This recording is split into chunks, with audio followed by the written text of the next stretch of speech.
Hello everyone, स्वागत है दोस्तों आप सभी का हमारी इस सीएफ फाइनल फाइनेंशियल रिपोर्टिंग की लाइव एट होम बैच में, which is going to be available in Google drive, pen drive and first time also in your fast Android app.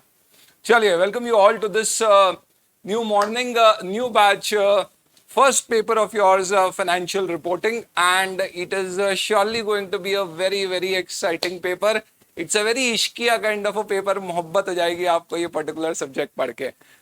Um, we'll spend some 30 good minutes actually introducing first and foremost about myself, about the subject, about the batch, and about the applications what we have now, the fast app, and also about yourself.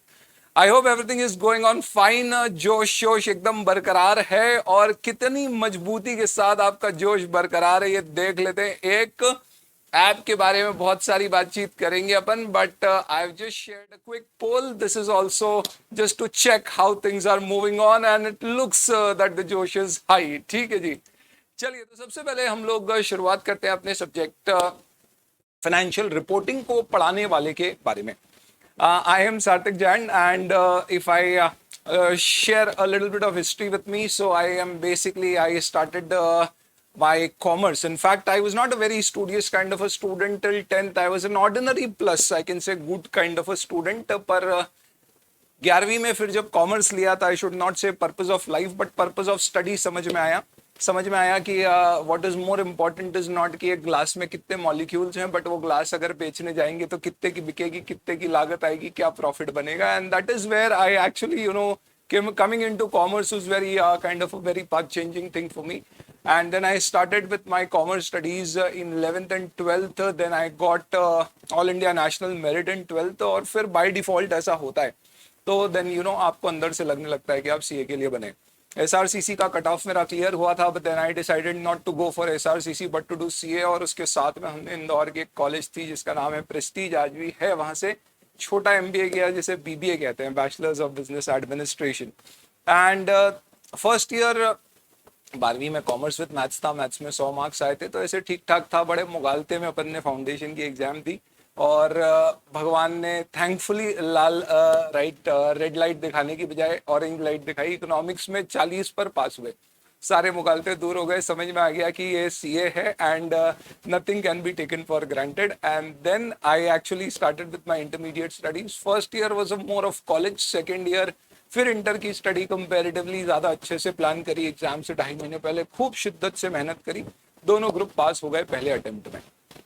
किसी ने बताया जब result आया उसके बाद कि आपकी 4 marks से रैंक रह गई है, और तब अपने को लगा कि यार अपने जैसे लोगों की भी क्या रैंक आ सकती है. Never thought about scoring a rank, and I would actually owe my rank. So I secured a rank 46th in CA finals, and I owe that to a large extent to a lot of people, including my principal, जहाँ पे मैंने articleship की थी, Mr. Deshmukh. A very rare thing to share, but yes, he was the one who kind of inspired me that you can start thinking like a ranker, and then you'll actually be able to score that.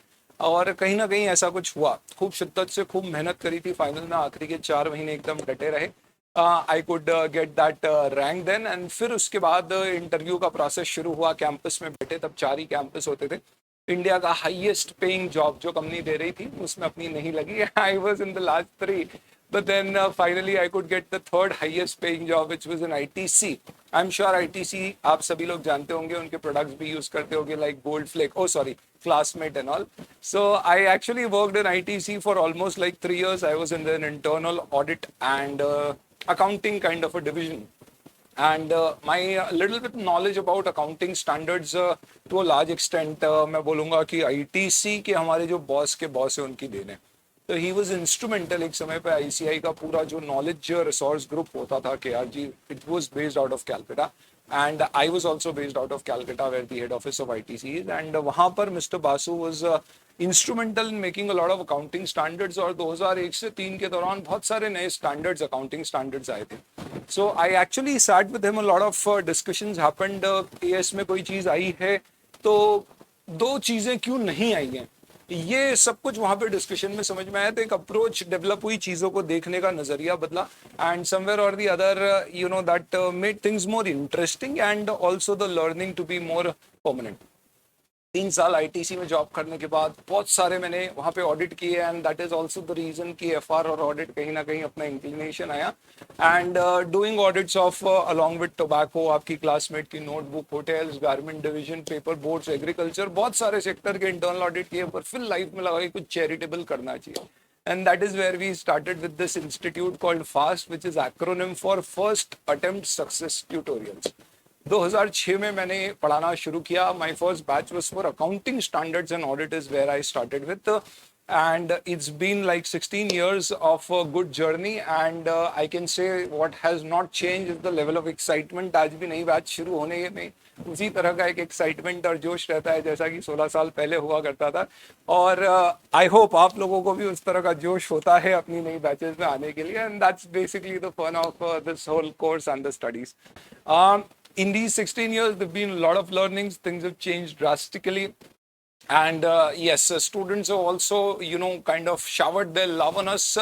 Last year, we got All India rank 1 and 2. In fact, we were lucky that those students studied from us, honestly speaking. But yes, All India highest marks subject में, accounts में, IPCC में 100 on 100.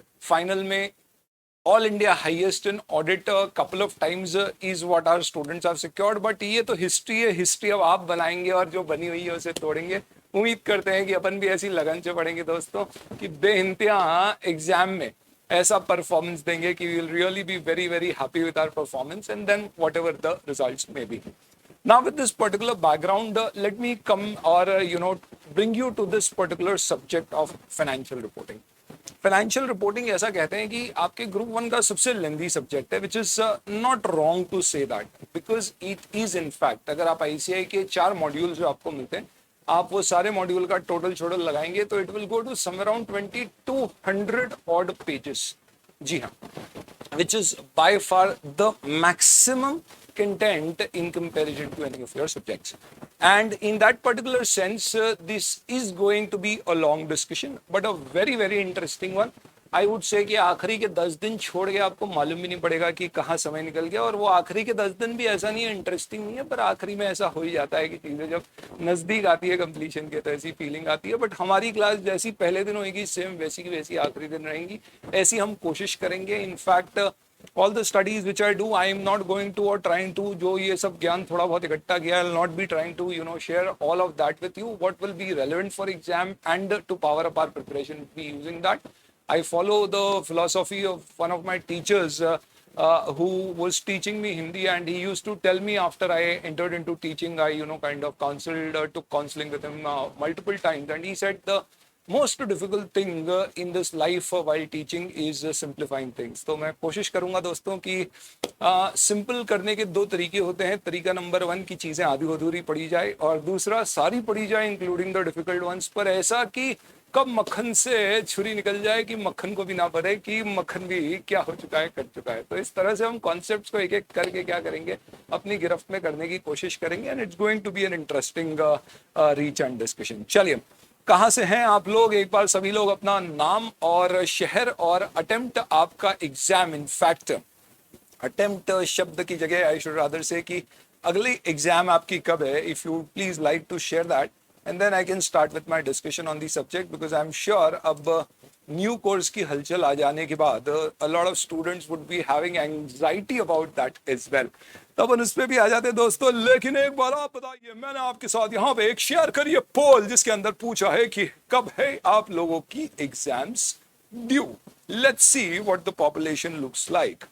Okay, so we getting votes, and how is this working out to be. सभी को एक चीज बता दूं, excuse me,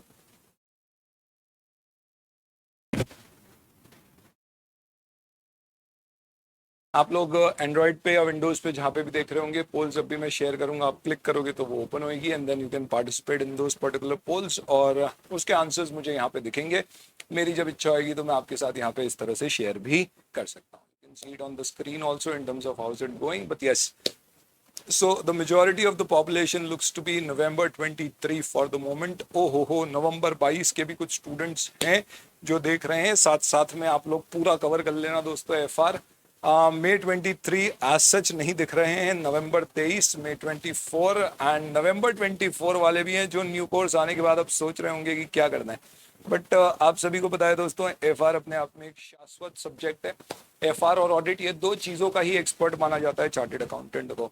इस उद्देश्य से, पर्टिकुलर लॉजिक से ये सब्जेक्ट शाश्वत है। आपके कोर्स में कितने भी बदलाव आ जाए न्यू कोर्स की, आपने अगर हलचलें सुनी होंगी जिसमें लॉ, कॉस्टिंग, इन सबको हटाने की बात ड्राफ्ट प्रपोज की गई है, बट एफआर और ऑडिट, अकाउंट्स एंड ऑडिट, जिसके आप एक्सपर्ट हो वो हमेशा का हमेशा आपके साथ रहेगा।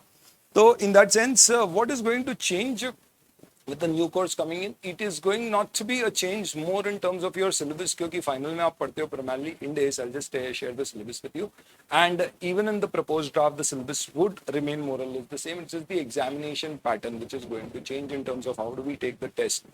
बट ये सब किसकी बात हो रही है? जो नया कोर्स जो पॉसिबली 2024 से लागू होगा, उसमें भी पुराना कोर्स कम से कम 2020-2025 तक चलना चाहिए, but with times to come we'll have more clarity on that. So first and foremost, if I hope all of you have got a fresh set of copies available with you, and I would request कि आप FR की पूरी separate copy बनाएं, nothing to say about that, but उसमें ध्यान रखिए कि शुरू के कुछ 4 पेजेस आप छोड़ दीजिएगा।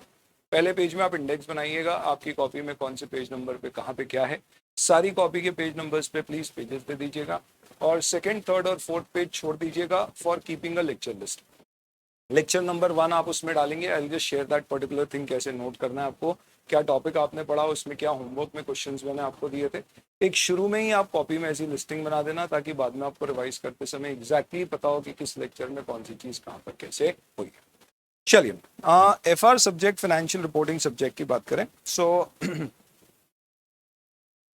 ये जो चीज मैं आपको लिखा रहा हूँ ये आपकी बुक्स में ऑलरेडी दी हुई है, बट मैं चाहता हूँ कि आपकी कॉपी में आपके इंडेक्स और लिस्टिंग के बाद सबसे पहले पेज पे ये चीज़ रहे, ताकि आज से साल 2 साल बाद जब भी आप एफआर पढ़ने जाएं और कॉपी उठाएं तो आपके पास एक helicopter view, at least eagles eye view जरूर आपके पास अवेलेबल रहे पूरे सब्जेक्ट का।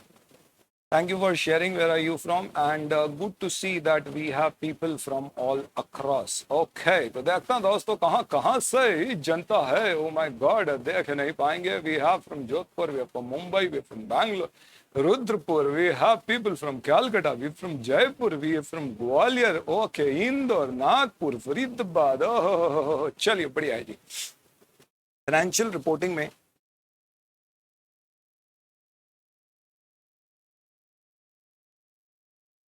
First what we have to start with this, तो आपने देखो दोस्तों, इंटरमीडिएट में एडवांस अकाउंट्स और अकाउंट्स जो पढ़ा है वो पूरा अकाउंटिंग स्टैंडर्ड बेस्ड था। अगर मैं एफआर में आपको एक शब्द में बोलूँ कोर्स क्या है तो वो है इंडेस।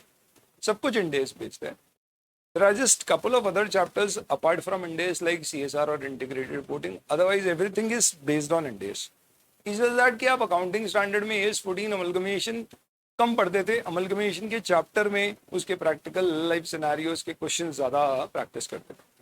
सिमिलरली यहाँ पर भी ऐसा होगा कि कंसोलिडेशन, अमलगमेशन, जिसे यहाँ पे बिजनेस कॉम्बिनेशन कहा जाता है, उनके we have lengthy chapters which talk about multiple scenarios which we will have to handle, but they will all be ultimately based on the Ind AS. So in that sense हम हमारे syllabus को primarily, जैसे कि intermediate में आप पढ़ते थे कुछ चैप्टर्स होते थे which could be like amalgamation, restructuring, liquidation, partnership, and then you used to have a lot of accounting standards which you used to study. Similarly यहाँ पे भी कोर्स ऐसा डिवाइडेड है। सीक्वेंस वाइज अगर मैं बात करूँ तो first and foremost what we will talk about is schedule 3। मैं बहुत सारा समय आपके साथ इन्वेस्ट करूंगा टू फर्स्ट अंडरस्टैंड कि इंडेस में फाइनेंशियल स्टेटमेंट कैसे बनते हैं।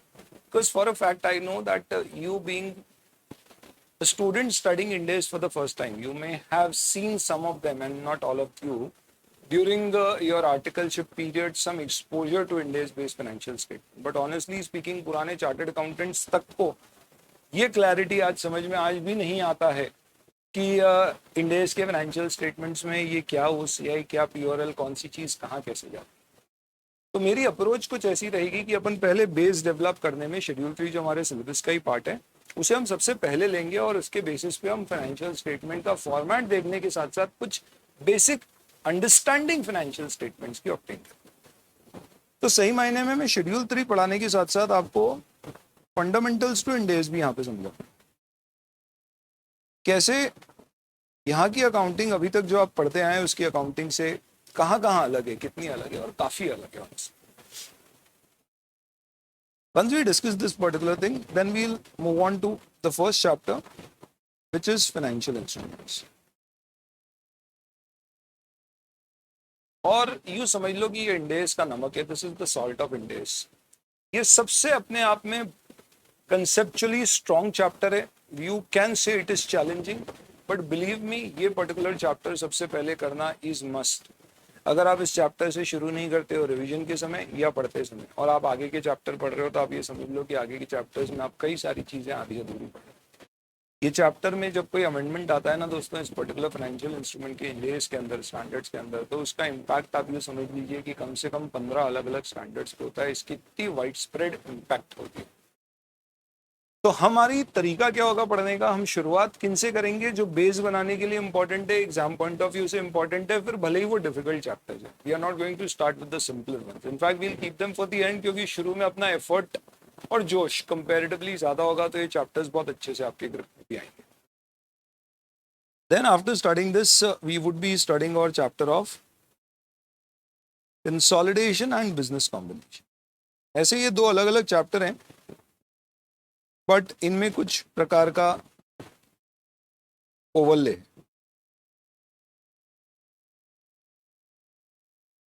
शेड्यूल 3 जब आप पढ़ते हो तो ये इंडेस 1 भी साथ साथ में कवर होता है. फाइनेंशियल इंस्ट्रूमेंट जब आप पढ़ते हैं तो इंडेस 32, 107 और 109 साथ में कवर होता है. ये सब स्टैंडर्ड बेस्ड है जैसे मैं. Business combination is Ind AS 103 and consolidation में हम कवर करते हैं इंडेस 110 ऑन कंसोलिडेशन. उसके साथ साथ उसके 111 joint arrangements, 112 disclosures.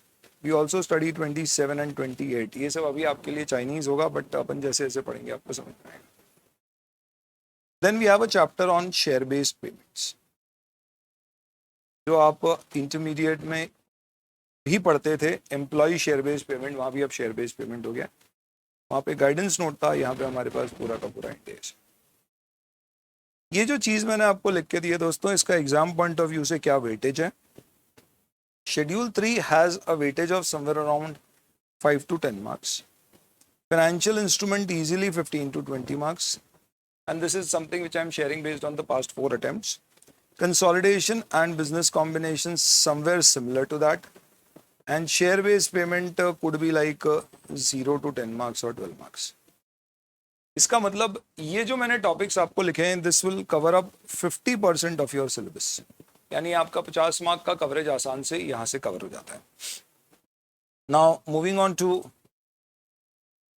the other part of our syllabus, wherein we will basically talk about all the other index, जितने दूसरे स्टैंडर्ड्स हैं.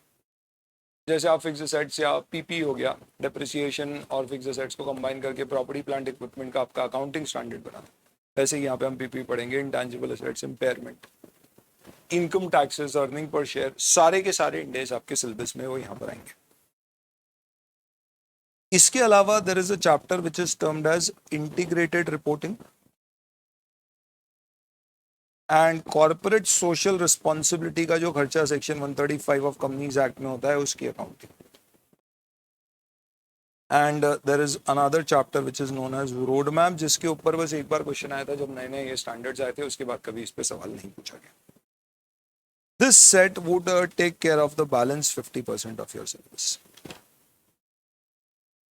ये आपको मैंने सिर्फ इसलिए बता दिया आज कि इतने सारे चैप्टर्स हैं, और यही हमारा सेम सीक्वेंस होगा. शेड्यूल 3 एफआई, फिर consolidation, business combination, share based payment, और फिर स्टैंडर्ड्स, इंटीग्रेटेड रिपोर्टिंग, सीएसआर और रोड मैप आखिरी में. पिछली बैच तक हम रोड मैप शुरू में लेते थे, पर अब एग्जाम में क्वेश्चन ही नहीं आते, तो फिर उसको आखिरी में लेंगे. छोटा सा इंट्रोडक्शन में आपको जरूर देता हूँ. ये मैंने इसलिए बता दिया ताकि आपको पता रहे. भाई आप समझिए वो आती है और आपको कहती है चलो आंखें बंद करो, मैं तुम्हें कहीं लेके जा रही हूँ. अब बड़े एक्साइटेड हो गया, आंखें बंद कर दी उसने, तो आपको अच्छा भी लगे. और कुछ समय के बाद फाइनली आप सोचिए कि आधी घंटे से आंखें बंद है और कहीं ले जाए जा रही है. 1 घंटा हो गया, 2 घंटे हो गए, अब तो बेचैनी हुई. और दिक्कत की बात यह है कि हम यहाँ पे एफआर पढ़ रहे हैं, तो एक तो ये वैसी वाली बात भी नहीं है कि वो हमें लेके जा रही है, नहीं आपको लगेगा कि सर ऐसे कुछ है. तो practically you will become too anxious because this is a lengthy subject at some point of time कि यार where are we going. So this is something which is going to give you basically a pathway कि इतनी सारी चीजें हैं जो हमको cover करनी है. आप यूँ समझ लीजिए कि हमारा जैसा सिलेबस का कवरेज है वैसी हमारी क्लास में लेक्चर्स का भी इन्वॉल्वमेंट होगा. We will spend somewhere around 50 lectures to cover these two topics and this is going to comprehensively cover your whole course. इसके लिए what I'll do is I'll quickly share something with you which is a part of your books. ब्रह्मास्त्र नाम की एक किताब है जो मैंने आपके साथ ऐप में भी शेयर करी है. साथ ही साथ में आज आपके टेलीग्राम ग्रुप पे एक लिंक मैंने शेयर किया है. गूगल ड्राइव के जो स्टूडेंट्स होंगे या पेन ड्राइव वाले स्टूडेंट्स उनको गूगल ड्राइव का एक लिंक दिया जाएगा. पेन ड्राइव के स्टूडेंट्स को भी दिया जाता है. वहाँ पे उनको एक FR रिसोर्सेस के नाम का फोल्डर मिलेगा. उस फोल्डर के अंदर शुरू की ये एक्सट्रैक्ट आपके पास रहती है. ऐसे हमने किताबें डिस्पैच करा दी है. This particular time, all the books, in fact, Striker की volume 1 and 2 will be dispatched, but Brahmastra and Coincides have already been dispatched. And all the books before batch starting are ready or are under print. Hence, you will not really have to wait for the books too much. I'll come about talk about the books a little later. ब्रह्मास्त्र जो हमारी किताब है इसमें जो हमारे first 50 marks या 50% की coverage है उसके सारे टॉपिक्स यहाँ पे कवर होते हैं. और इसमें अगर आप सबसे पहले पेज पे देखेंगे तो कुछ इंपॉर्टेंट चीजें मैंने आपको बताई है. ये एक बार मैं आपको प्लीज समझा देता हूँ. मैंने आपको रफली ये शेयर किया कि इन सब का वेटेज कितना होता है. ये यहाँ पे भी दिया हुआ है तो आप इसको रेफर कर सकते हो. पेपर का पैटर्न अच्छे से समझ लीजिए ताकि आपकी पढ़ाई की अप्रोच क्लियर रहे कि एग्जाम में कितने क्वेश्चन आते हैं, कितने चैप्टर से आते हैं, 5-5 मार्क वाले आते हैं या 20 मार्क के भी आते हैं, ताकि आप तैयारी उस तरह से करें. फिर हम चैप्टर वाइज भी डिस्कस करेंगे इन चीजों. सबसे पहले आप देखिए पेपर में ऑल इन ऑल बहुत ही सिंपल सा पैटर्न है. 100 मार्क का पेपर है तो 120 मार्क के क्वेश्चन है. एक क्वेश्चन 20 मार्क्स का. पहला वाला क्वेश्चन आपका कंपलसरी हो गया 20 मार्क का. ये कंपलसरी क्वेश्चन में नॉर्मली एक 5 मार्क और एक 15 मार्क का क्वेश्चन होगा. अनलाइक इंटर जहाँ पे एएस बेस्ड क्वेश्चन आते थे वहां पे यहाँ पे ऐसा नहीं है. ये क्वेश्चन नॉर्मली शेड्यूल 3 से आता है तो कंपलसरी क्वेश्चन यूजुअली शेड्यूल 3 से आएगा अगर शेड्यूल 3 का कोई क्वेश्चन पेपर में है तो. And other question could be relating to any other particular aspect of your chapter. It could be relating to a particular index, it could be relating to any of the chapters. There is no fix pattern की compulsory में क्या आता है, but usually schedule 3 I found that it is given in the compulsory. Financial instrument भी compulsory में आता है. Normally जो अपन ने फर्स्ट 50% सिलेबस देखा था वहां से यूजुअली क्वेश्चंस आपको देखने को मिलेंगे कंपलसरी में, पर ऐसा कुछ फिक्स नहीं. ये साइड हो गया तो अब बचे अपने 5 क्वेश्चंस 20 मार्क्स के. तो पेपर हो गया मेरा 120 मार्क का. एक इंटरनल 4 से 5 मार्क के क्वेश्चन में चॉइस होती है इधर और, तो टोटल पेपर 125 मार्क्स का यूजुअली आता है. If I talk about the remaining 5 questions, you don't attempt 1, you can attempt any of the remaining 4. Question जो होते हैं वो 5 मार्क्स से लेके 15 मार्क तक के आते हैं. तो यू में हैव 10+10, 12+8, 5+5+5+5, ऐसे तरह के आपके पार्ट्स हो सकते हैं. यूजुअली कोई भी एक क्वेश्चन में एक पर्टिकुलर चैप्टर कवर नहीं होगा, वो कम से कम 2 या उससे ज्यादा चैप्टर कवर करेंगे.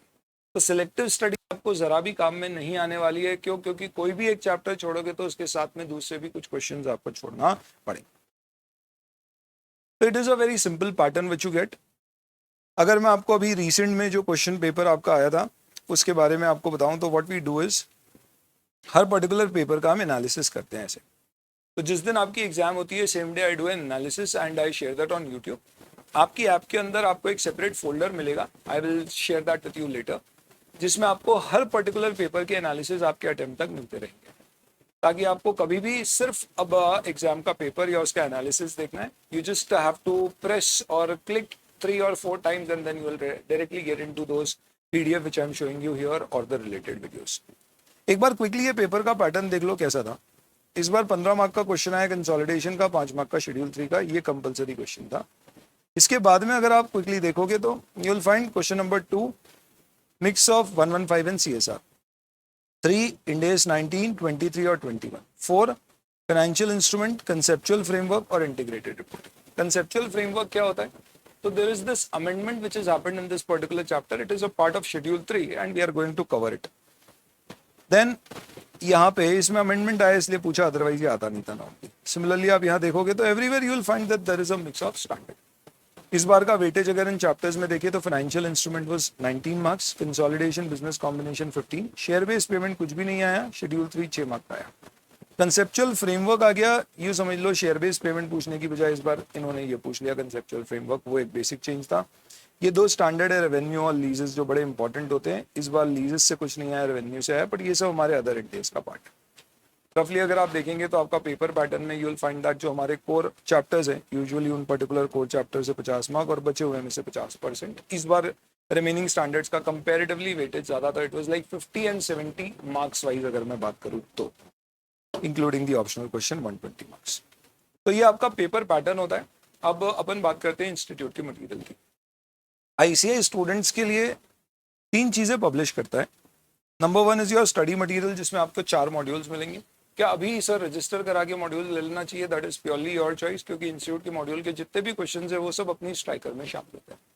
तो अगर आप चाहते हैं कि नहीं यार मैं अपडेटेड मटेरियल लूँ, खासतौर पर जिनके अटेम्प्ट से 24 में है, वो रुक सकते हैं। इंस्टीट्यूट ये सारे के सारे मॉड्यूल्स साल में एक बार रिवाइज करता है।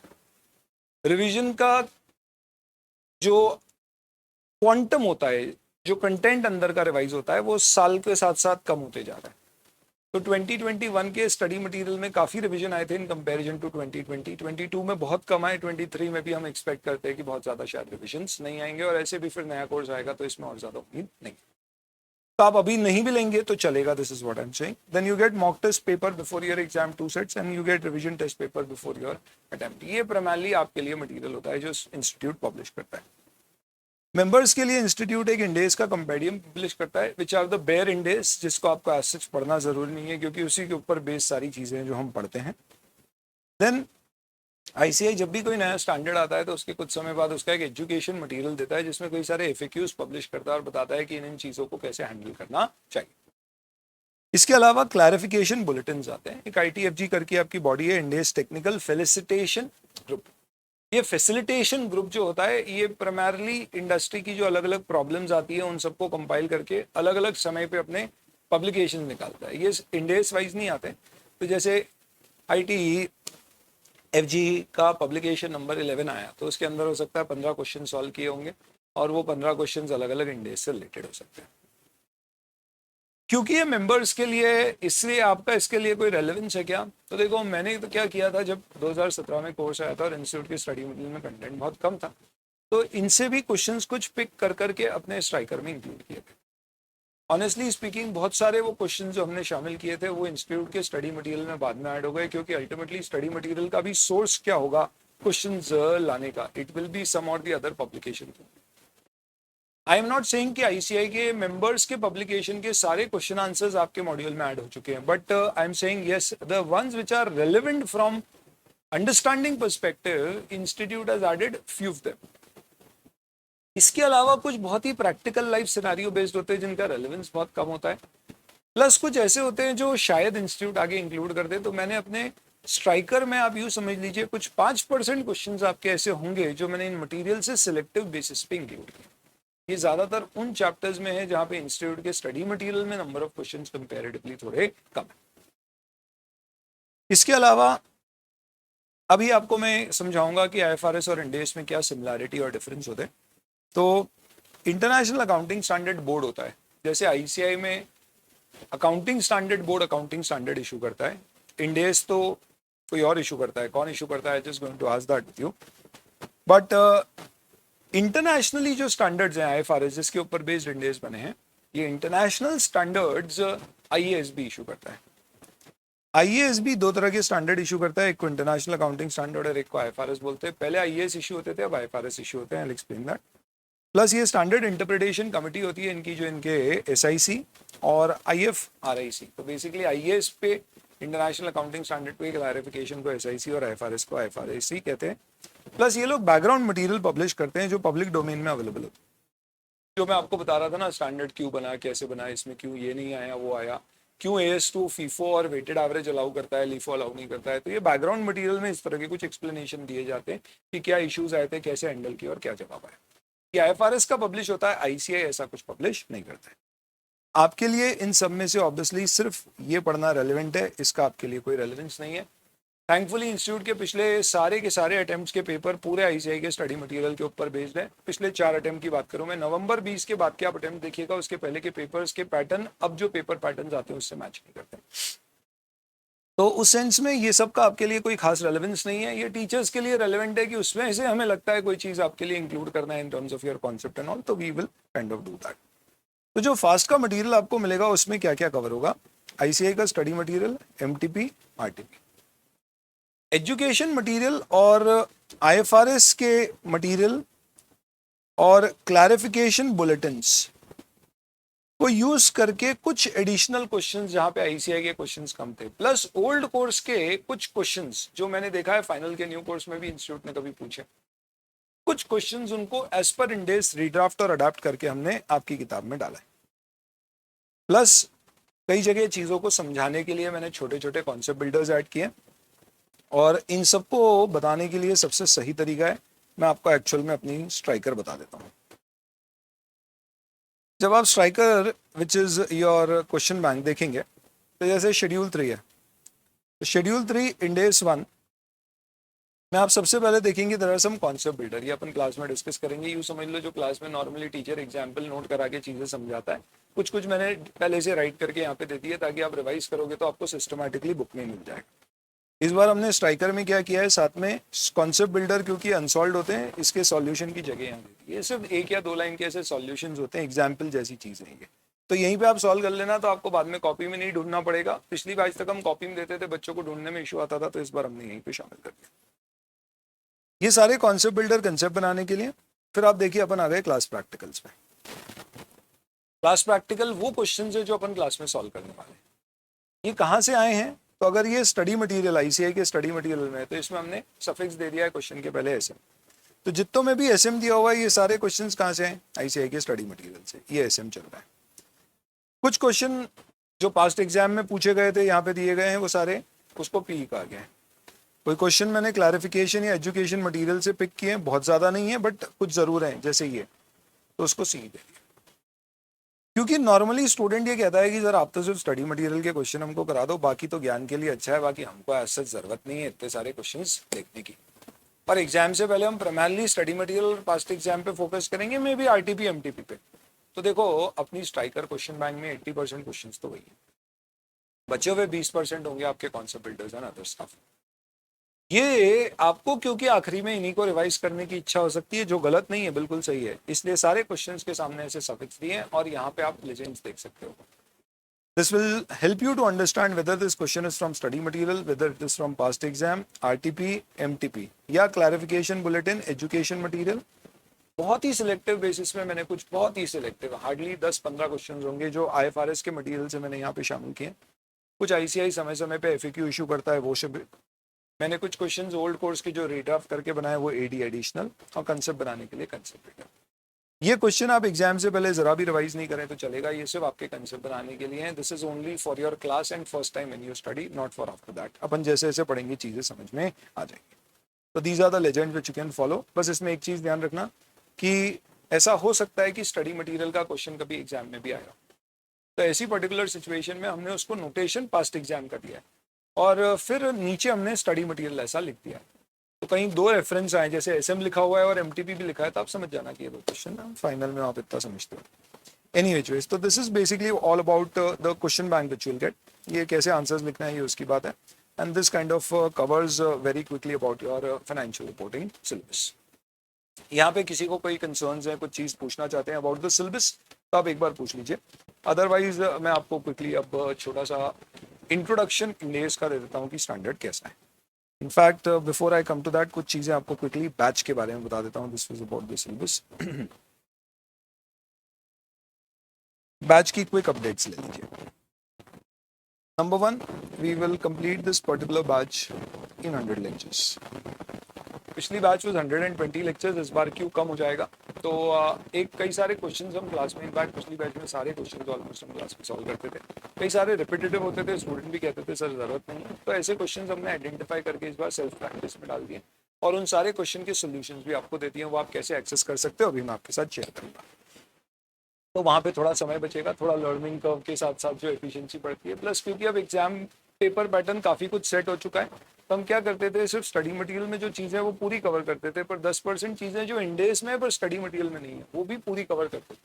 अभी भी हम उसे कवर करेंगे, बट हम उसे थोड़ा सिलेक्टिवली कवर करेंगे, एज इन उस पर टाइम कितना देना है, क्योंकि अब पैटर्न सेट हो चुका है। हालांकि मैंने देखा है कि कई चीज़ें जो हम क्लास में इंडेस से पढ़ के आते थे, वो जब इंस्टीट्यूट का नया स्टडी मटेरियल आता था तो उसमें वो इनकॉर्पोरेट कर देते थे। हर स्टडी मटेरियल में कुछ ना कुछ इंस्टीट्यूट नया ऐड करता है। तो उस सेंस में अभी जितने भी हमारे स्टूडेंट्स हैं उनको कभी कोई इशू नहीं आता है, नया स्टडी मटेरियल आता है, एक्सेप्ट जो नए क्वेश्चन आते हैं उसको प्रैक्टिस करने के अलावा, which is more of a practice. तो अपन वही अप्रोच फॉलो करेंगे, बट थोड़ा सा जो टाइम अलोकेशन होगा वो हमारा और ज़्यादा परफेक्ट हो जाएगा। इसके थ्रू आई थिंक 100 लेक्चर्स भी कवर करता है। हमारे lectures on an average 3 hours each होंगे। The time would be live batch का हमारा 7 to 10-15 मिनट्स का बीच में अपन ब्रेक रखेंगे, which will be somewhere between 1.5 hours to 2 hours of the class. इसके अंतर्गत what we are going to do is sequence मैंने आपको शेयर कर दिया। इस सीक्वेंस के लॉजिक पे आपके 3 टेस्ट होंगे। ये पार्ट टेस्ट होंगे, इसके अलावा 2 फुल टेस्ट होंगे। तो पहला टेस्ट होगा आपका जैसे ही हमारा शेड्यूल 3 और financial instrument which will also include Ind AS 1 complete होगा। यहाँ पे आपका पहला टेस्ट होगा, ये आपको पहले से पता होना चाहिए। मैं आपको चैप्टर खत्म होने के बाद एक बार इन्फॉर्म कर दूंगा कि कब टेस्ट होगा। Usually test will be kept on Sundays. Then consolidation, business combination और शेयर बेस्ड पेमेंट पूरा होने के बाद हमारा एक दूसरा टेस्ट होगा, और वेरियस इंडेस कंप्लीट होने के बाद फिर हमारा एक तीसरा टेस्ट होगा। ये हमारे 3 स्टेप बाय स्टेप टेस्ट होंगे, और ये पूरे कंप्लीट करने के बाद then we can take two full test depending on your participation. मैं रेगुलरली टेस्ट लेना चाहूँगा, और सारे टेस्ट जो भी आप दोगे लाइव बैच के स्टूडेंट्स वो सारे इवैल्यूएट होंगे, और इवैल्यूएट होकर बकायदा उनके आपको आंसर्स मिलेंगे। जीडीपीडी वाले स्टूडेंट्स को टेस्ट और सजेस्ट पे आंसर दिए जाएंगे। They will have to do self evaluation for it. आप लोग चाहें तो अलग से फास्टेस्ट सीरीज एनरोल कर सकते हो फॉर एफआर और any other subject, and you can get evaluation also for GDPD student. Live other subjects के लिए लेना चाहें तो ले सकते हैं। बुक्स हम लोग क्या यूज करेंगे, and this is something which is really going to be your best companion and friend. सबसे पहले ब्रह्मास्त्र यूज करेंगे, जिसमें हम जो फर्स्ट 50% वाले, जिसको मैं आज के बाद से आपको बोलूंगा कि ये हमारे 4 चैप्टर्स हैं। ये सारे चैप्टर्स की कॉन्सेप्ट बुक है। इसमें बीच बीच में एक्सप्लेन करने के लिए एग्जाम्पल भी दिए गए। जो आपके वेरियस इंडेस हैं उसके you will be getting Ind AS drawn charts. This is all the various Ind AS. Chart सुन के ही ऐसा लगता है कि अच्छा ये तो चार्ट है, इसमें समरी होगी, ऐसा नहीं। आप इसको पढ़ के एग्जाम के पूरे आंसर लिख सकते हो। ये सिर्फ नाम के चार्ट्स हैं, क्योंकि इसका प्रेजेंटेशन चार्ट फॉर्म का है, क्योंकि इंडेस में इंटरकनेक्टिविटी ज़्यादा इंपॉर्टेंट होती है रादर देन थियोरेटिकली चीज़ें पढ़ना। और ये सोच के बनाया गया है कि एग्जाम से एक दिन पहले आप पूरा एफआर रिवाइज कर सको, भले ही आपके पास 5 दिन, आप 5 बार कर सकते हो, ज़्यादा हो गया, बट फैक्ट है कि आप इससे अच्छे से रिवाइज कर सकते। And then इस बैच में what you are going to get is a striker, which is basically your question bank, and this will be with audio video pods.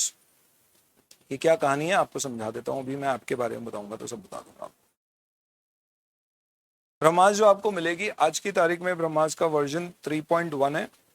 हो सकता है कोई स्टूडेंट जीडी 6 महीने बाद ले रहा है तो उसके पास 3.1 की जगह 4.0 वर्जन आ जाए, या 3.2 आ जाए, जैसे चेंज होता है। इंडेस ड्रोन चार्ट का 3.2 वर्जन है, और स्ट्राइकर का 5.0 वर्जन है। ये जितनी भी किताबें मैंने यहाँ पे लिखी है आज की तारीख में, ये सारी की सारी टिल डेट अपडेटेड है। और आपको पता होगा कि अमेंडमेंट्स एग्जाम में अगर कोई नया इंडेस आता है तो वो 1 साल बाद लागू होता है, लेकिन अगर कोई इंडेस में नोटिफिकेशन बेस्ड चेंजेस आते हैं, रूल्स बेस्ड चेंजेस आते हैं, तो वो 6 महीने बाद एप्लीकेबल होते हैं।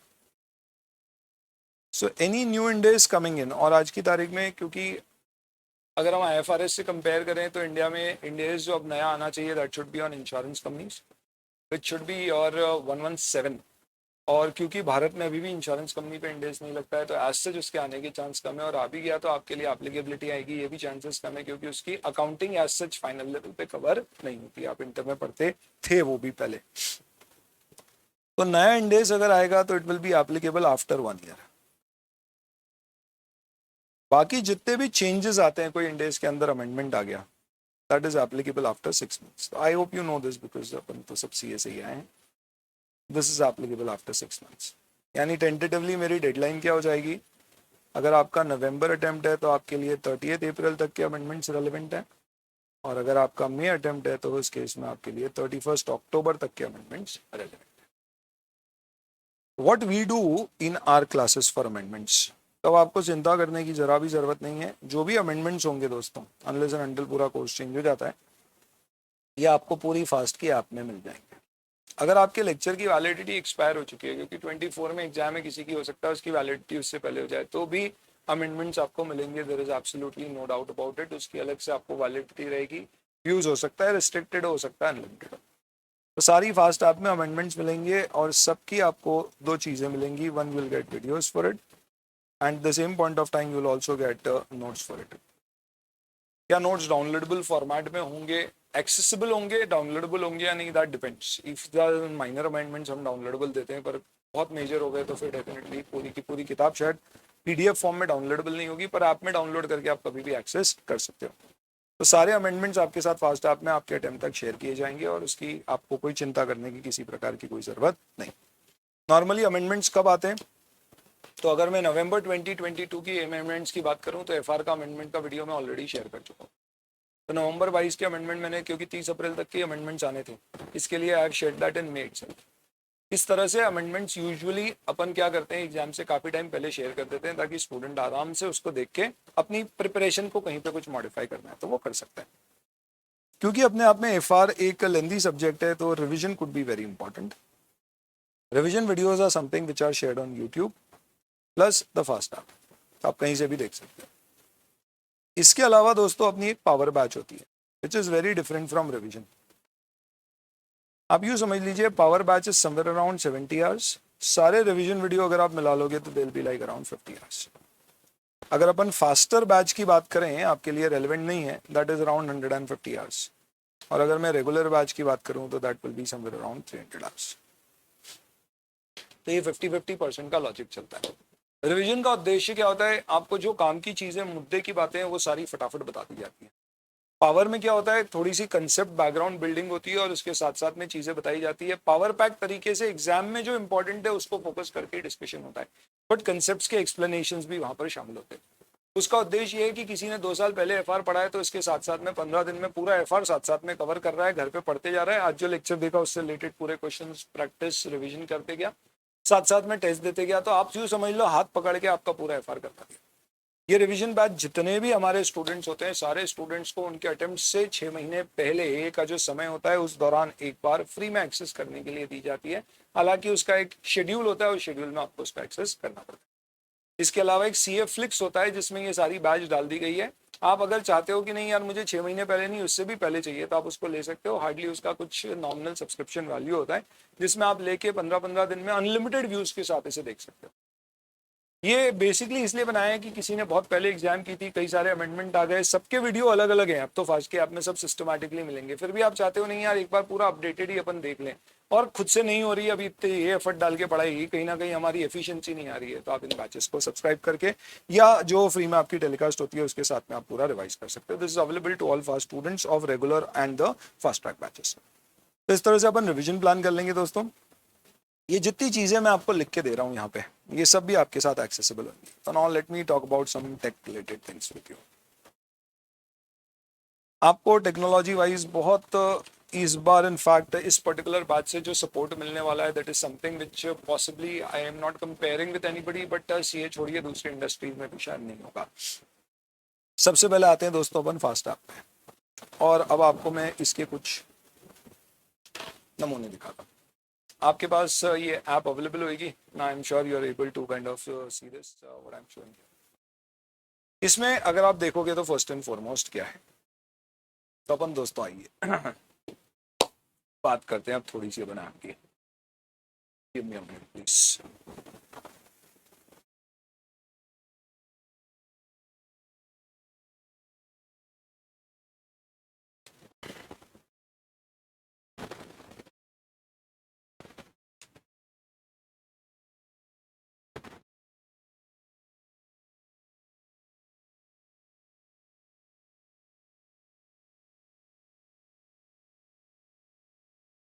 एक्सक्यूज मी, ये मैं आपको वंस फॉर ऑल पहले लेक्चर में इसलिए बता रहा हूँ ताकि you can actually use this for ever and you exactly know कहाँ पे आपको क्या चीज़ें मिल सकती है।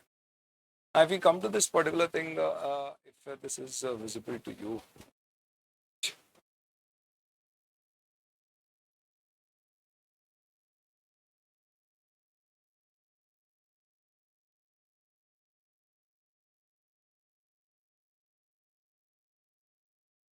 इज नॉट, ये तो मैं ही आ गया वापस। चलिए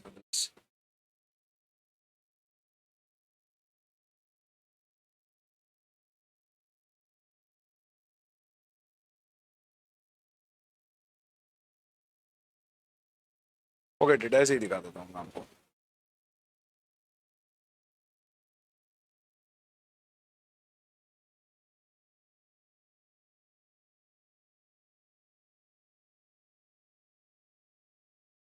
तो आपको सिंपली इस पर्टिकुलर ऐप में अलग अलग फोल्डर्स मिलेंगे। तो जैसे ही आप यहाँ पर आए, सबसे पहले आप देख रहे हो यहाँ पे ओवरव्यू है, then you have videos. Videos में यहाँ फाइनेंशियल रिपोर्टिंग आ रहा है। फाइनेंशियल रिपोर्टिंग के नीचे आपको एक टैब आ जाएगा फाइनेंशियल रिपोर्टिंग पास्ट पेपर्स, उसके नीचे एक टैब आ जाएगा financial reporting video lectures, sorry revision lectures. Amendments आएंगे तो you will get tabs. In fact amendment का हम क्या करेंगे कि यहाँ पे अलग से टैब दे देंगे कि आपकी इन लेक्चर्स की वैलिडिटी एक्सपायर हो गई है तो भी आप उसको देख सकते हो, और ऐसा ही होता है इसमें। अब when you go to video lectures, ये सब कुछ आपके सॉर्टेड है। तो जो लाइव बैच के स्टूडेंट्स हैं, आई एम नॉट श्योर ये इसकी आपको कितनी विजिबिलिटी आ रही है, बट जो आपके लाइव बैच के स्टूडेंट्स हैं उन सबको तो एक्सेस यहीं पे देखना है। जो जीडीपीडी में देख रहे हैं उनके लेक्चर्स वहाँ पे होंगे, बाकी सारे रिसोर्सेज का एक्सेस वो यहाँ पे एज इट इज कर सकते हैं। तो सपोज फॉर एग्जाम्पल आज अपना ये लेक्चर चल रहा है, आप इस पर्टिकुलर लेक्चर पे गए, इस पर्टिकुलर लेक्चर में ये चीज़ें आपके पास यहाँ पे आ गई। अब यहाँ पे कुछ चैट के फीचर्स हैं जिसमें आप पब्लिक और प्राइवेट दोनों में चैट डाल सकते हो। पब्लिक डालोगे सबको दिखेगी, प्राइवेट डालोगे सब मुझे दिखेगी। It is totally up to you in terms of the nature of the chat, you can put it up. Plus जितनी भी मैं आपके साथ पोल शेयर करूंगा वो सब यहाँ पे सेपरेटली एक पोल्स के टैब में आ जाएंगे। जीडीपीडी वाले स्टूडेंट्स को भी इस तरह का पोल का टैब मिलेगा जहाँ पे वो ये पोल्स एक्सेस कर सकते हैं। There's absolutely no problem in that and they'll be able to kind of look it there as well. तो ये यहाँ से एक्सेस जाएंगी। कोई हमारे सेंटर्स पे देख रहे हैं तो उनको भी इसका एक्सेस दे देंगे और वो पोल्स क्लास के साथ साथ यहाँ से एक्सेस कर सकते हैं। पहले हम टेलीग्राम पे करते थे, अब यहाँ पे सिस्टमैटिकली रहेगी। पोल्स का फायदा क्या है, you can click the polls here and then you can see आपने क्या अटेम्प्ट किया है, बाद में भी आपके लिए अवेलेबल रहेगा। जहाँ पे क्विज होगी वहाँ पे आपको आंसर्स भी मिल जाएंगे। इसमें बहुत सारे और फीचर्स हैं, क्लास में अपन जैसे जैसे आगे बढ़ेंगे वैसे वैसे आपको दिखते जाएगा। इसके अलावा what is going to happen, तब आइए पीडीएफ पे। कोई भी चीज़ मुझे लगती है इंपॉर्टेंट मटेरियल है तो यहाँ पे पीडीएफ के टैब में मैं आपके साथ यहाँ पे शेयर कर दूंगा। तो जैसे अभी शुरू की क्लास है, आपके पास हो सकता है सेफ के पास किताबें पहुंची नहीं हो, तो ब्रह्मास्त्र की यहाँ पे इनिशियल 2 चैप्टर्स की पीडीएफ मैंने पूरी शेयर कर दी है। सेम इसी तरह से स्ट्राइकर की भी पीडीएफ यहाँ पे शेयर है, आप इसको डाउनलोड करके यहीं पे देख सकते हो। हालांकि इसमें से किसी भी चीज़ का स्क्रीनशॉट, प्रिंट और ये सब कुछ भी निकल नहीं पाएगा। This is basically the way you'll have to access your app. Apart from that, the most efficient thing which you are going to get from this particular thing is basically your audio pods and the video pods. ये कैसे access होते हैं, तो आप देखेंगे आपको tab में जाने पे एक अलग से बुक्स का सेक्शन दिखेगा। तो आप माई सब्सक्रिप्शन में गए, आप आपकी बैच में गए, यहाँ पे आपको बुक्स का टैब दिखेगा, Q&A स्ट्राइकर पे आप आ गए। यहाँ पे आपको ऊपर किताब जो आपकी सब्सक्राइब्ड है वो दिख रही है और साथ में चैप्टर्स आ रहे हैं। और ये चैप्टर 1 सपोज मैं लेता हूँ। चैप्टर 1 में पहला क्वेश्चन है। अब रोड मैप है, बहुत ज़्यादा इंपॉर्टेंट चैप्टर ऐसे भी नहीं है, इसके क्वेश्चंस आप एज सच क्विकली देखोगे, पर बाद में कभी लगता है कोई डाउट आ गया, कोई प्रॉब्लम नहीं है। यहाँ पे क्वेश्चन अवेलेबल है, इसके अगर कोई आंसर होंगे, कॉन्सेप्ट बिल्डर्स के केस में आंसर नहीं होंगे, अगर आंसर होंगे तो डिस्क्रिप्शन में दिखेगा, नहीं तो आप सिंपली यहाँ पे सॉल्यूशन वीडियो आप इसको क्लिक करोगे। जैसे ही आपने ये वीडियो क्लिक किया, आपको इस पर्टिकुलर क्वेश्चन का यहाँ पे सॉल्यूशन मिल जाएगा। मेजॉरिटी केस में, एफआर के केस में यू विल गेट वीडियोस, कुछ केस में हो सकता है ऑडियोस हो, या कुछ केस में सिर्फ स्क्रिबलिंग नोट्स आपको दिखे और मेरा चेहरा ना दिखे विद ऑब्वियसली द वॉइस। इस तरह से what you will going two is पूरी की पूरी जो आपकी किताब है, दी अपडेशन इज हैपनिंग। अभी चैप्टर 1 हो चुका है, धीरे धीरे चैप्टर 2 ये बोलना शुरू हो गए। नेवरदलेस ये हो गई आपकी एक कहानी दोस्तों, किसकी, with respect to all the questions having solutions for it. और कोई चीज पसंद आए तो चैट में लिख भी सकते हो कैसी लग रही है ना। ये सब हो गई कहानी। इसके साथ अब सुनो काम की बात तुम्हारे। ये तो चलो अपना फीचर अवेलेबल हो गया। अब तुम्हें इस पर्टिकुलर क्वेश्चन पे कोई क्वेश्चन है तो what you can do is यहाँ पे एक ऐड क्वेरी सेक्शन। अभी प्रॉब्लम ये होगी कि अगर आप लोग लेट्स से फॉर एग्जांपल ये एंड्रॉइड में लेक्चर देख रहे हो तो आप ऐप में पीछे जाके इसको एक्सेस नहीं कर पाओगे। विंडोज में देख रहे हो तो आप साइड बाय साइड अपनी ऐप चला सकते हो। बट यहाँ पे when you go to the add query section, इस पर्टिकुलर क्वेश्चन से रिलेटेड आपको कोई भी क्वेरी पूछनी है, आप ऐड क्वेरी में जाइए, माई क्वेरी में जाइए, प्लस करिए, क्वेरी का बॉक्स खुलेगा, यहाँ पे आप अपनी क्वेरी टाइप कर दीजिए। क्या फायदा हुआ इससे, आप क्वेरी ये जो टाइप करोगे बैकएंड पर आएगी, हमारी टीम बैठी हुई है, वो इसका सोल्यूशन आपको देगी। जैसे ही सोल्यूशन देगी, माई क्वेरी में क्वेश्चन के नीचे उसका सोल्यूशन आ जाएगा। फिर अगर टीम को लगता है कि यार ये क्वेश्चन तो बहुत सारे स्टूडेंट्स के लिए रेलेवेंट हो सकता है, तो वो क्वेश्चन को फिर पब्लिक कर दिया जाएगा। जैसे ही पब्लिक करेंगे तो यहाँ पे क्वेरी फोरम अलग टैब है, माई क्वेरी अलग टैब है। आप जैसे ही क्वेरी फोरम पे जाएंगे ये पर्टिकुलर क्वेश्चन क्वेरी फोरम में दिखना शुरू हो गया। और अगर ये क्वेरी फोरम में आना शुरू हो गया तो इसका मतलब क्या हुआ, this is visible to all the students. यानी हमने क्या कर दिया, we use what we call this as a blockchain concept for queries. Any particular query will now never be missed. हर क्वेरी की अपनी एक अहमियत है और हम उसे छोड़ेंगे नहीं। तो अगर वो काम किया तो पब्लिक में जाएगी ताकि सारे यूजर्स को मिल जाए। Over a period of time एक ऐसा क्वेरी बैंक डेवलप हो जाएगा जिसमें जो पॉसिबल क्वेरीज आपको आ भी रही है और नहीं भी आ रही है, पर एग्जाम में आ सकती थी पर अभी किसी और के दिमाग में, सब आपको यहाँ पर मिल जाएंगे। ये क्वेश्चन बैंक के हर क्वेश्चन पे इस तरह से आप क्वेरी क्या कर सकते हैं, पूछ सकते हैं और इसका बकायदा जवाब मिलेगा। आज क्लास के बाद कोशिश करके देखना, अपन जो पढ़ेंगे उससे रिलेटेड क्वेरी डाल के कि जवाब मिलता है या नहीं, और ऐसी कोशिश रोज करना से बाजी। सपोज कोई लेक्चर में हमें कोई क्वेश्चन है तो लाइव वाले स्टूडेंट को तो कोई दिक्कत ही नहीं है, वो तो यहीं पे गए लाइव में क्वेश्चन पूछ लेंगे, मैं आंसर दे दूंगा। जीडी वाले स्टूडेंट्स क्या करेंगे, आप लोगों के पास दो विकल्प है। पहला विकल्प, आप पर्टिकुलर लेक्चर देख रहे हो, लेक्चर में उसमें आप उस पर्टिकुलर क्वेश्चन पे आ गए, या वो लेक्चर देख रहे हैं आप, इसमें आपके पेन ड्राइव में with some other encryption which we give, पर अब आपको क्वेरी पूछना है तो उस लेक्चर का आपको टाइम मिलेगा, आप उसके अंदर जाइए। आपको यहाँ 6 फ्लोटिंग आइकन्स दिखेंगे। इन 6 फ्लोटिंग आइकन में क्वेश्चन मार्क का आइकन दिखेगा क्वेरी। ये सेम लॉजिक है, यहाँ क्वेरी आएगी, आप पूछ सकते हो, पीछे से जवाब आएगा, बैकएंड से सही लगेगा पब्लिक में डाल देंगे। यानी इसका मतलब we have blockchain query concept for every question of the question bank. We have blockchain query concept introduced in every lecture of the class. तो हर लेक्चर से रिलेटेड आपको क्वेरी पूछना है तो आप यहाँ जाके उसको टाइप कर सकते हैं।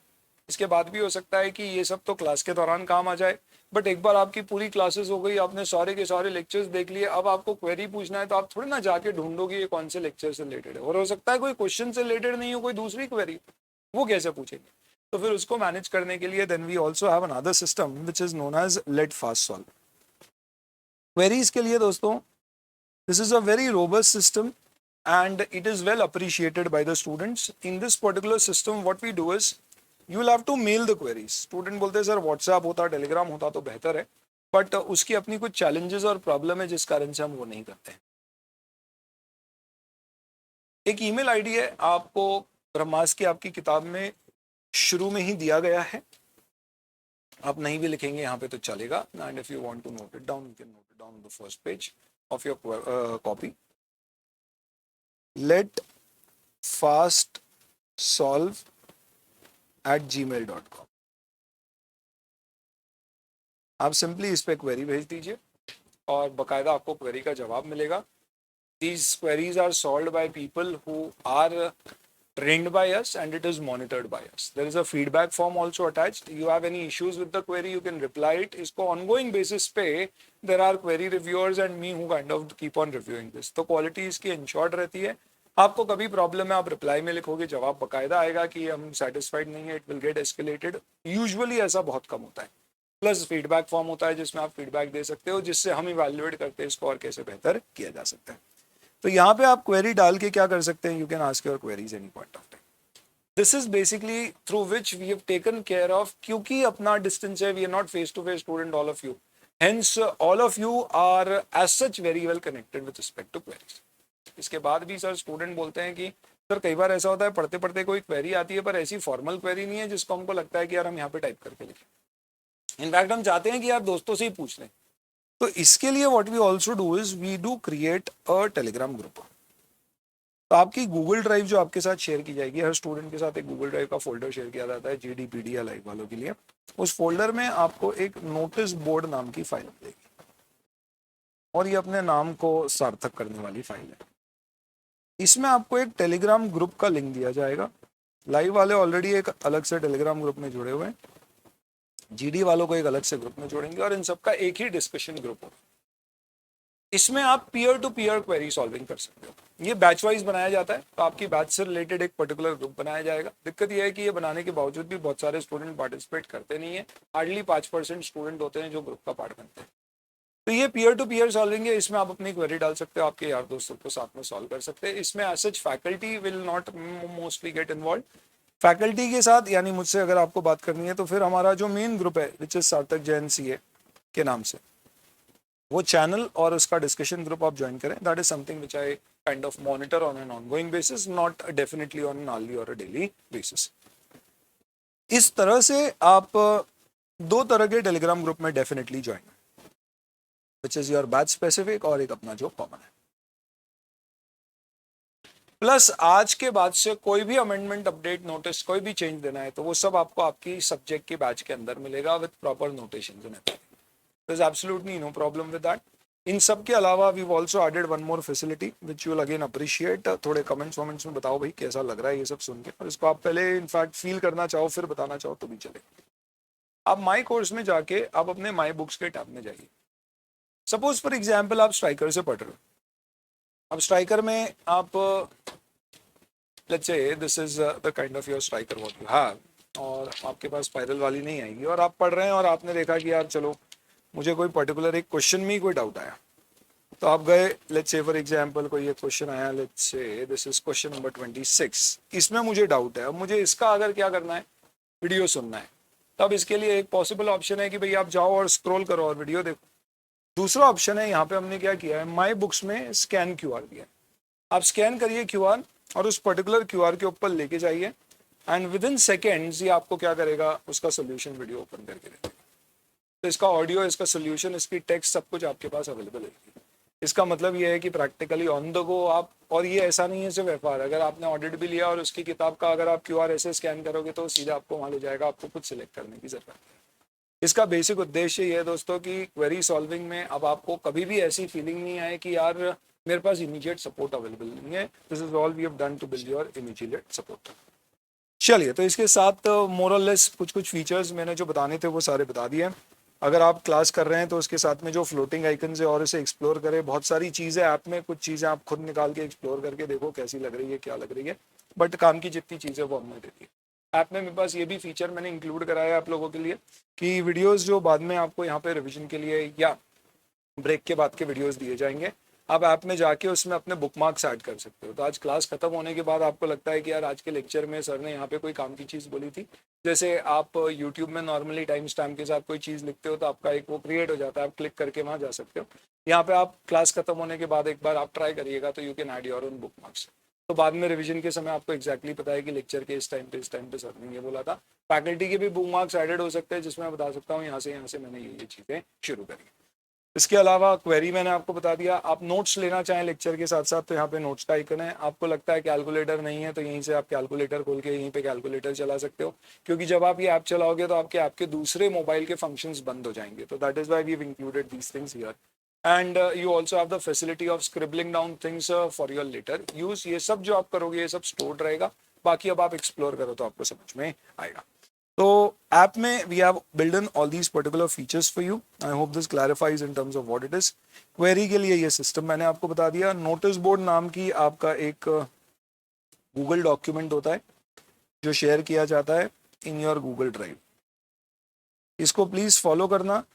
ये एक जगह है जहाँ पे आपको अपडेट्स मिलती रहेगी. ये ऐसा नहीं है डेली बेसिस पे अपडेट होता है, बट यस पीरियोडिकली अपडेट करते हैं. तो कोई अमेंडमेंट का वीडियो आया तो ऐप में भी रहेगा और नोटिस बोर्ड में भी हम डाल देंगे कि भैया यहाँ पे हमने ये वीडियो शेयर किया है, यूट्यूब का ये लिंक है और ऐप में सब कुछ अवेलेबल है. कोई नोट्स आए तो वो शेयर कर देंगे. जो भी अपडेट आपकी बैच के बाद आपके काम की है, अमेंडमेंट से लेके एग्जाम से लेके, वो सब नोटिस बोर्ड में नीचे ऐड होती है. तो आप उसको पढ़ते जाओगे तो आप यूँ समझ लो एक सॉफ्टवेयर में जैसे वर्जन चेंज मैनेज होता है या किताब में प्रीफेस बुक के अंदर बुक्स के चेंजेस मैनेज होते हैं, सेम इस तरह की एक नोटिस बोर्ड फाइल. तो this is all about the technology what we have, the support what we have. Apart from that आप मेरा नंबर लिख लीजिए, ये मेरा पर्सनल नंबर है, इस पर आप व्हाट्सएप कर सकते हो. And if any point of time you want to connect with me directly, you can basically message at this, and this is something which is accessible with me. ठीक है जी. अब एक आखिरी चीज बच जाती है, वो ये कि सर ये जो आप लिख रहे हो ये कहाँ जाएगा. इसे कहते हैं दोस्तों हम लोग बोर्ड नोट्स, जो मैं यहाँ पे नोटिंग कर रहा हूँ. ये बोर्ड नोट्स कहाँ मिलेंगे आपको, तो ये मैंने उठाया और इसको ये मैंने डाल दिया. जैसे ही मैंने ये प्रेस किया, ये बोर्ड नोट्स क्या हो गए, अपडेट हो गए.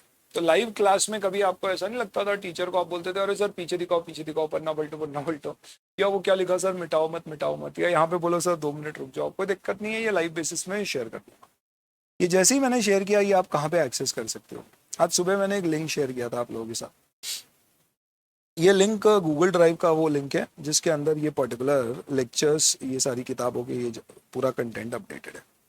आपके टेलीग्राम में शेयर किया हुआ है, आप इसको यहाँ पे क्लिक करिएगा।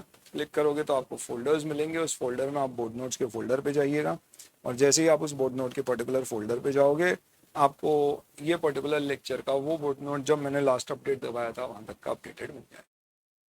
ऐसे रोज क्लास के बोर्ड नोट्स में L1, L2, L3, L4, L5, L6 ऐसे शेयर करते जाऊंगा, आपको सीरियल ऑर्डर में मिलते जाएंगे। आप बिंदास मजे से एक्सेस करो, कोई दिक्कत नहीं। इसके अलावा मैंने यहाँ पे 3 फोल्डर आपको दिए हैं, बोर्ड नोट्स, बुक के एक्सट्रैक्ट जब भी शेयर करना होंगे मुझे, और यूजफुल मटेरियल यानी एनुअल रिपोर्ट्स और ऐसी कोई चीज़ मुझे लगता है कि आपके हैंडी हो सकती है कभी रेफर करने के लिए, तो वो यहाँ पे आपको मिल जाएगी। सारे पास्ट एग्जाम के पेपर, उसके सारे एनालिसिस, सब कुछ यहाँ पर भी होंगे, सब कुछ आप पे भी होंगे। Google drive is is that क्योंकि आप लोगों की अभी हैबिट है गूगल ड्राइव यूज़ करने की, और क्योंकि अभी हमारी iOS पर ऐप नहीं है इसलिए हम यूज़ करते हैं। एक बार iOS की ऐप हो जाएगी और आपकी थोड़ी सी हैबिट आ जाएगी तो सब कुछ ऐप में ही होएगा। ये सिर्फ ड्यूप्लीकेशन से ऑनेस्टली स्पीकिंग इसकी ज़रूरत है नहीं। It is that current scenario में iOS नहीं होने के कारण अपन, ठीक है। चलिए, if I open my app simultaneously, shall I get logged out is something which we'll have to check from the tech team in terms of कि क्या आप lectures जब आप वीडियो में देख रहे हो तो इधर आप देख सकते हो क्या, but to the best of my knowledge आप लेक्चर दोनों ही जगह एक साथ नहीं चला पाओगे, बट अदर रिसोर्सेज आप एक्सेस कर पाएंगे। ठीक है जी, चलिए अब देखते हैं बच्चों ने क्या कमेंट दिए और दिए भी है या नहीं। ये 1.5 साल की मेहनत है दोस्तों, धीरे धीरे इम्प्लीमेंट कर रहे थे, बट मोर और less now everything is implemented, it is functioning and it is functioning absolutely fantastically well, whether it is with respect to the technology or with respect to the query solving team or anything. So this is all just wonderful, but obviously we know digital cannot help you every time even in terms of your revision and all. So इसके लिए you have this particular Brahma's book which is there, and then you also have this particular drone chart। ये ऐसे दिखते हैं आपके A3 size के, आप पढ़ेंगे तो आपको ये सब चीजें समझ में आ जाएगी। ओके, और इसके साथ ही अपना बैच का भी डिस्कशन हो गया, अपनी ऐप का भी डिस्कशन हो गया। सारे टूल्स और टेक्निक्स जो मैंने आपको बताने थे वो बता दिए। आप लोगों के अटेम्प्ट मैंने पूछने थे, आप कहाँ से आए ये मुझे पूछना था, ये सब मेरा कवर हो गया। अब इजाजत दे तो अपन आगे बढ़ते हैं।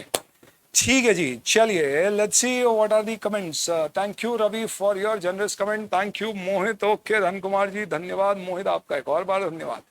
चले, बाकी बच्चे अभी नाश्ते में लगे हुए हैं, ज्यादा गप्पे शप्पे मार नहीं रहे, सॉरी थोड़ी स्क्रॉल ऊपर चली गई है। Nevertheless we will get going and cool. आज से शुरू करते हैं अपना सबसे पहला टॉपिक दोस्तों, जिसका आप नाम दे दीजिए fundamentals to index. First and foremost, I would start with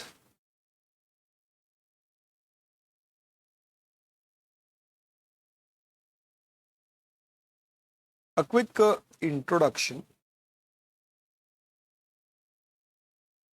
to इंडेज। इंडेज Bharat में कब से आए, क्यों आए, कैसे आए, किस पर एप्लीकेबल है, छोटा मोटा उसका डिस्कशन। यहाँ पे अपन एप्लीकेबिलिटी की भी बात करेंगे कि कौन सी एंटिटीज इंडेज फॉलो करती है।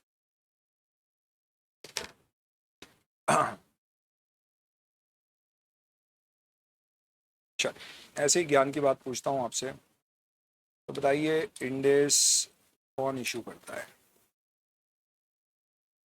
Ministry of corporate affairs, ICI या दोनों? Let's see what people have to share. एक पोल शेयर करिए मैंने आपके साथ, अब आप में देख सकते हैं इंडेज इशू किसके द्वारा किए जाते हैं। Basically what my question is.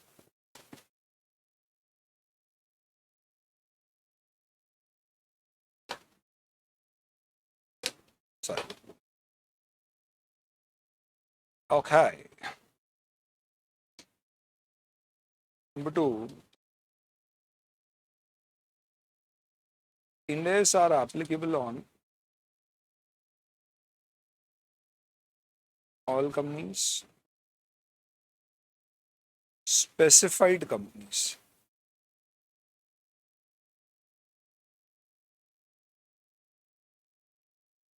companies plus LLPs, mandatory on companies, others like forms trust etcetera voluntary. Let's see what people have to से.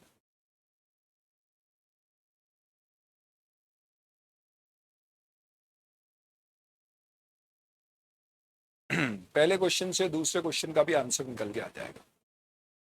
देखते हैं अपन बच्चों ने क्या बोला है. 73% of you give the answer correct. शाबाश बच्चों. इंडेस आईसीआई इशू ही नहीं करता है. इंस्टीट्यूट की साइट पे अगर आप देखोगे तो 2015 में उन्होंने स्टैंडर्ड इशू किया था, पर फाइनली अब ministry of corporate affairs he issue करता है. बिकॉज इंडेस आज की तारीख में भारत पे सिर्फ और सिर्फ कंपनीज के ऊपर एप्लीकेबल होते हैं. तो इसका मतलब सारी कंपनियों पे लगते हैं क्या? नहीं, they are only applicable on specified. LLPs पे भी लगते हैं क्या? नहीं लगते. नॉन एलएलपीज चाहें तो क्या वॉलंटरली फॉलो कर सकती है? नहीं कर सकती है.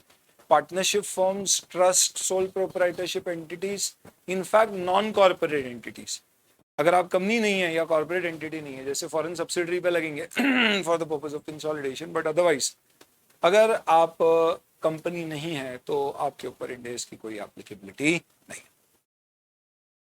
चलिए, तो with this particular background let me quickly share with you how these particular standards were issued.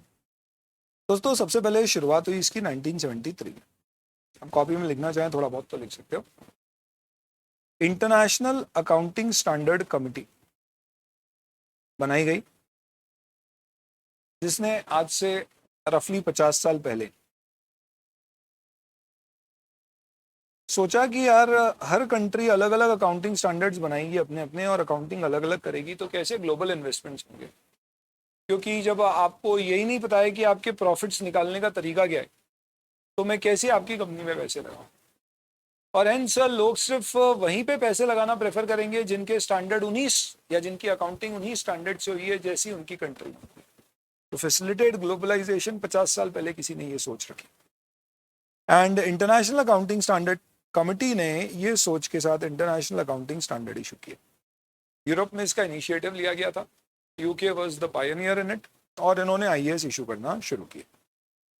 2001 में दुनिया को समझ में आया कि यार ये लोग जो काम कर रहे हैं ये काम तो सही कर रहे हैं. And this is basically the year in 2001-2 when actually IAS भी केम इनटू पिक्चर. तो कमिटी को बोर्ड का फॉर्म दिया, which was basically a global committee which had participation from various countries. इसकी बोर्ड में कई सारे लोग मेंबर्स शामिल किए गए, और आईएएसबी ने फिर आईएफआरएस इशू करना शुरू किया. तो आप यूँ समझ लीजिए कि IFRS is nothing but the new name for IAS. पहले आईएएस इशू होते थे और अब आईएफआरएस इशू होता है. तो क्या आईएएस आज भी एप्लीकेबल है? बिल्कुल है. बस यूँ समझ लो कि जिन चीज़ों के ऊपर पहले आईएएस थे और बाद में आईएफआरएस आ गए तो उसके करस्पॉन्डिंग आईएएस डिलीट हो गए. बट जिन चीज़ों पे आज भी आईएफआरएस नए नहीं आए हैं क्योंकि उनके आईएएस ही अपने आप में रेलेवेंट हैं, तो वो आईएएस ही बरकरार है. तो आज की तारीख में अगर आप आईएफआरएस बोलते हो तो IFRS is basically a combination of IAS and IFRS. It is not that they are a substitute of each another, but they are complementary. इन दोनों को साथ में फॉलो करके आप इंटरनेशनल नॉर्म्स के अनुसार अकाउंटिंग कर सकते हो. So this is something which started way back in 2001. 2007 से इंडिया ने डेलिब्रेट करना शुरू किया, यार हमें भी ये फॉलो करना चाहिए. बिकॉज 2009 वाज द ईयर जहाँ पे यूएस ने ये कह दिया था कि कोई भी फॉरेन कंपनी यूएस में आके लिस्ट करती है तो यूएस आज भी आईएफआरएस फॉलो नहीं करता है. उनके यूएस गैप ही है, वो अपने अलग ही चलते हैं, उनकी नाक थोड़ी ज़्यादा लंबी है. तो उन्होंने कहा कि हम तो नहीं फॉलो करेंगे, पर बाहर की कोई कंपनी, फॉरेन प्राइवेट इशूअर्स कहते हैं, यूएस स्टॉक एक्सचेंज में लिस्टिंग कराती है तो फिर उनके ऊपर कंडीशन होती थी यूएस गैप के फाइनेंशियल स्टेटमेंट देने की. वो देने की बजाय वो आईएफआरएस बेस्ड फाइनेंशियल स्टेटमेंट भी सबमिट करेंगी तो एक्सेप्टेबल है. चाइना ने भी अकाउंटिंग स्टैंडर्ड्स आईएफआरएस अडॉप्ट कर लिए. इंडिया पे ऑब्वियस सी बात है प्रेशर था कि यार हम भी कर लें ताकि हमारी कंपनीज को भी ग्लोबल इन्वेस्टमेंट्स मिले. And for that particular reason 2007 to 14 Bharat में इसके ऊपर क्या हुआ? डेलिब्रेशन, आईएफआरएस डेलिब्रेशन कि यार हम लोग क्या करें, IFRS as it is follow कर लें, नहीं करें मॉडिफाई करके फॉलो करें, क्या करें. और फाइनली 2015, मतलब ये भी मोदी सरकार आने के बाद, that's a good omen, that's it, nothing else. 2015 में फाइनली इंडिया ने क्या किया? इंडेस अडॉप्ट किया. These Indies were actually prepared by ICI but issued by Ministry of Corporate Affairs. और कहा गया कि 2015 से अब वॉलंटरी बेसिस पे और 2016 से स्पेसिफाइड सेट ऑफ कंपनीज पे मैंडेटरी बेसिस पे इंडेस लगना शुरू हुए। ये जो इंडेस इशू किए गए, these were basically like IFRS। यानी हमने क्या किया दोस्तों, हमारे इंडेस is not equal to IFRS, but our indices are very much similar to IFRS. And when I say IFRS, I include IAS also in that. इसका मतलब इन दोनों के बीच में there are few differences, and these differences are termed as, ये कुछ भी exam point of view से important नहीं है, जनरल ज्ञान है, ताकि आपको आगे के चैप्टर्स में ये सारी टर्म्स मिलेंगी तो आप थोड़ा सा इसको बस अच्छे से समझ पाओगे। एग्जाम में इसके कोई क्वेश्चन नहीं आते। इनको नाम दिया गया दोस्तों कार्विन और कार्बोनस। कार्विन का मतलब क्या है? Differences that do not alter the conceptual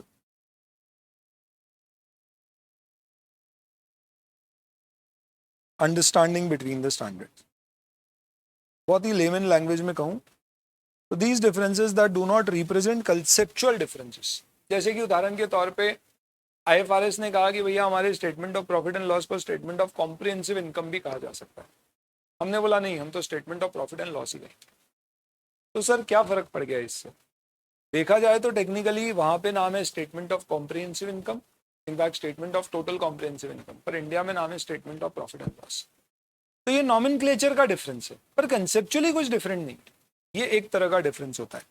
तो इसमें जो डिफरेंस है ये कैसे डिफरेंसेस हैं, इसका एक एग्जांपल है नॉमेनक्लेचर डिफरेंस, नाम में डिफरेंस होना। दूसरा डिफरेंस है रिस्ट्रिक्शन ऑफ ऑप्शंस।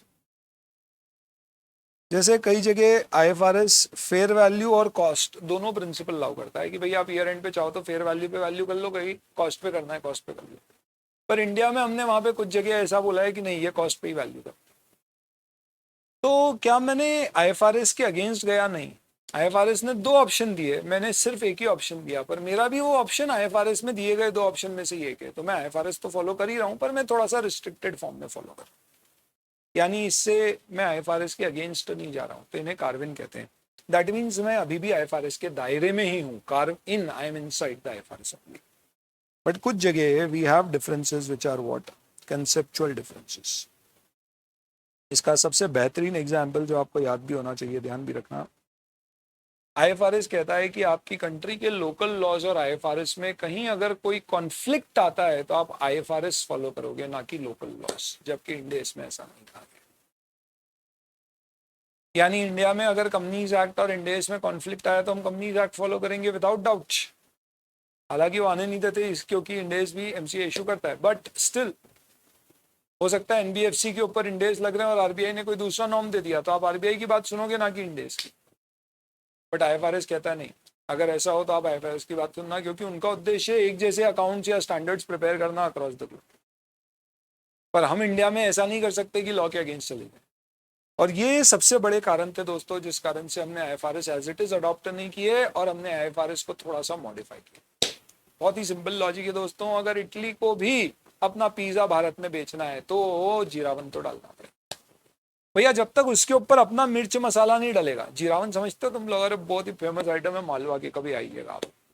तो जब तक उसमें क्या आएगा, टोमेटो केचप। इटली में you don't have ketchup served with pizzas, you eat it with mustard sauce.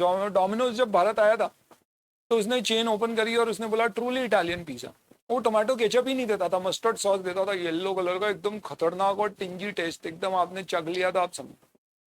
अब हमारे यहाँ तो दोस्तों बिना टोमेटो केचप, जिसको कुछ लोग सॉस और अपन लोग सास कहते हैं, जब तक सास नहीं दिया जाए तब तक अपन तो पिज्जा खा ही नहीं सकते। क्यों? क्योंकि वो जो आखिरी आखिरी की पीछे पीछे की लेयर होती है वो तो केचप से ही कंप्लीट होती है। तो डोमिनोज के सारे आउटलेट बंद करना पड़े उसको। फिर वो भारत में वापस से आया जुबिलिएंट फूड वर्क्स के साथ इंडियन स्ट्रैटेजी बना के।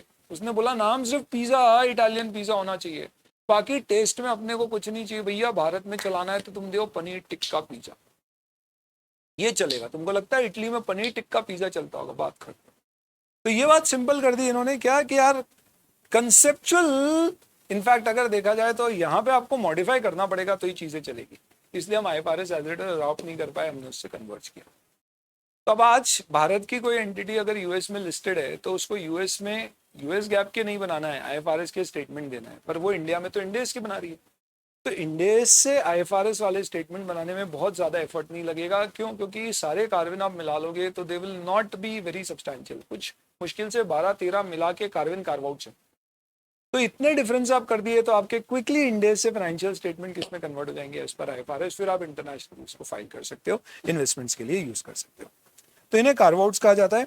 हमारे सिलेबस में बधाई हो बधाई हो बधाई हो, ना तो कार्विन है ना कार्व आउट है। सो नीदर IFRS और IAS और कार्विन्स और curve outs are there in your CA final FR syllabus। हाँ, अगर आप GFRS लेने का प्लान करते हो, जिसका मैं आपको कभी बाद में इनपुट दूंगा, देन डेफिनेटली आपको ये पढ़ना पड़ेंगे, बट अदरवाइज आपको CA फाइनल में इनमें से कुछ भी पढ़ने की जरूरत नहीं। बेसिक इंट्रोडक्शन मैंने आपको जरूर दे दिया। हम जो फॉलो करेंगे ये सारे इंडेस फॉलो करेंगे। इंडेस भारत में इशू किए गए अंडर कंपनीज इंडेस रूल्स 2015। ये वो रूल्स है जिसके अंतर्गत इंडेस किस पे लगेंगे ये बताया गया, और इसी रूल्स के अंतर्गत सारे इंडेस इशू किए जाते हैं। ये हर साल अमेंड होते जाते हैं, साल में एक बार IFRS में अमेंडमेंट होता है, साल में एक बार इनमें भी अमेंडमेंट होता है, कभी 2 बार भी हो जाता है, but once in a year usually होता है। 2022 के अमेंडमेंट्स ऑलरेडी मार्च में आ चुके हैं, जो अपनी किताबों में बात करें। तो कंपनीज इंडेस रूल्स 2025 स्पेसिफाई करता है कौन कौन सी कंपनीज हैं that are basically required to follow Ind-AS. Others will have to follow accounting standards. तो ये क्लियर है कि ये Ind-AS की लिस्ट है, रेसिड्यूरी पूरा अकाउंटिंग स्टैंडर्ड में जाएगा। किन कंपनीज को फॉलो करना पड़ता है? तो इसमें एक नेगेटिव लिस्ट है, ये कंपनियां चाह के भी फॉलो नहीं कर सकती, और वो है बैंकिंग कंपनीज और इंश्योरेंस कंपनीज, क्योंकि इनकी अकाउंटिंग भारत में आज भी RBI और IRDA प्रिस्क्राइब करता है, तो ये लोग चाह के भी फॉलो नहीं कर सकते, वॉलंटरीली भी नहीं कर सकते। This is negative list. Then there is a specified list who also have a voluntary option to follow.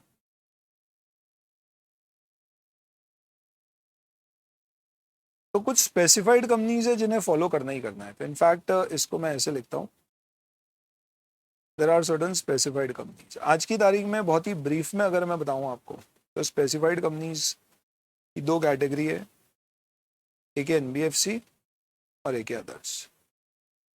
और इन दोनों में कहा गया है कि कोई भी NBFC अगर लिस्टेड है तो, या फिर अगर उसकी एंड नहीं और नेटवर्थ 250 करोड़ या उससे ज़्यादा है, ये as on the last day of the previous financial year देखना होता है। एंड अदर्स के केस में भी सेम है, लिस्टेड या फिर आपकी नेटवर्थ 250 करोड़ या उससे ज़्यादा है। नेटवर्थ का क्या मतलब है, कब देखना होता है, लिस्टेड का क्या मतलब है, ये सब रोड मैप में पढ़ेंगे एकदम लास्ट में, एग्जाम पॉइंट ऑफ व्यू से इंपॉर्टेंट नहीं है, बेसिक आइडिया आपको इसके लिए मैं अभी बता रहा हूँ। ये स्पेसिफाइड कंपनी है जिनको फॉलो करना है, यानी बहुत सारी कंपनियों पे इंडेस लगेंगे, क्योंकि लिस्टेड कंपनीज की बहुत लंबी लिस्ट होगी। अगर आप लिस्टेड हो और आपकी नेटवर्थ नेगेटिव है तो भी आप पे इंडेस ही लगता है, लेकिन आप लिस्टेड नहीं हो तो फिर नेटवर्थ का क्राइटेरिया 250 करोड़ का। एक बार आपकी नेटवर्थ 250 करोड़ या उससे क्रॉस कर जाती है 31 मार्च पे, तो आप पे इंडेस लग जाएंगे। इसके अलावा voluntary choice is available to any company except NBFC, bank और इंश्योरेंस कंपनीज। यानी NBFC तभी इंडेस फॉलो करेगी जब उसके ऊपर एप्लीकेबिलिटी आ रही है, नहीं आ रही है तो उसे AS फॉलो करना है, बट बैंक और इंश्योरेंस कंपनी तो कभी भी फॉलो नहीं करेगी। इन तीनों कैटेगरी के अलावा बाकी जितनी भी कंपनीज हैं वो अगर इन लिमिट्स में आ रही है तो करना ही है, और अगर इन लिमिट्स में नहीं आ रही हैं तो उनके पास ऑप्शन है AS फॉलो करें या इंडेस फॉलो करें। यानी स्पेसिफाइड कंपनीज पे तो मैंडेटरी है इंड एस फॉलो करना। ये आपको कुछ भी अभी याद नहीं रखना है, पूरे चैप्टर में अलग से कवर करेंगे, सिर्फ आगे के चैप्टर में थोड़ा आपको नॉलेज रहे कि यार कौन लोग इंड एस फॉलो करते हैं, इसलिए बता रहा हूँ। इसमें आपको एक चीज़ और ध्यान रखना है कि ये सारी कंपनियां अगर इंड एस फॉलो करती है तो कभी भी अगर आपने इंड एस अप्लाई किए और टू बी फॉलोड, तो उस केस में योर होल्डिंग कंपनी, जिसे पेरेंट कंपनी कहते हैं, your subsidiary company and your associate companies including joint ventures will also have to follow this, क्योंकि इनके साथ आप कंसोलिडेटेड फाइनेंशियल स्टेटमेंट बनाते हो, और कंसोलिडेटेड फाइनेंशियल स्टेटमेंट इंडेस में तभी बन सकते हैं जब सबकी अकाउंटिंग पॉलिसी एक जैसी हो, यानी हर कोई इंडेस फॉलो करे।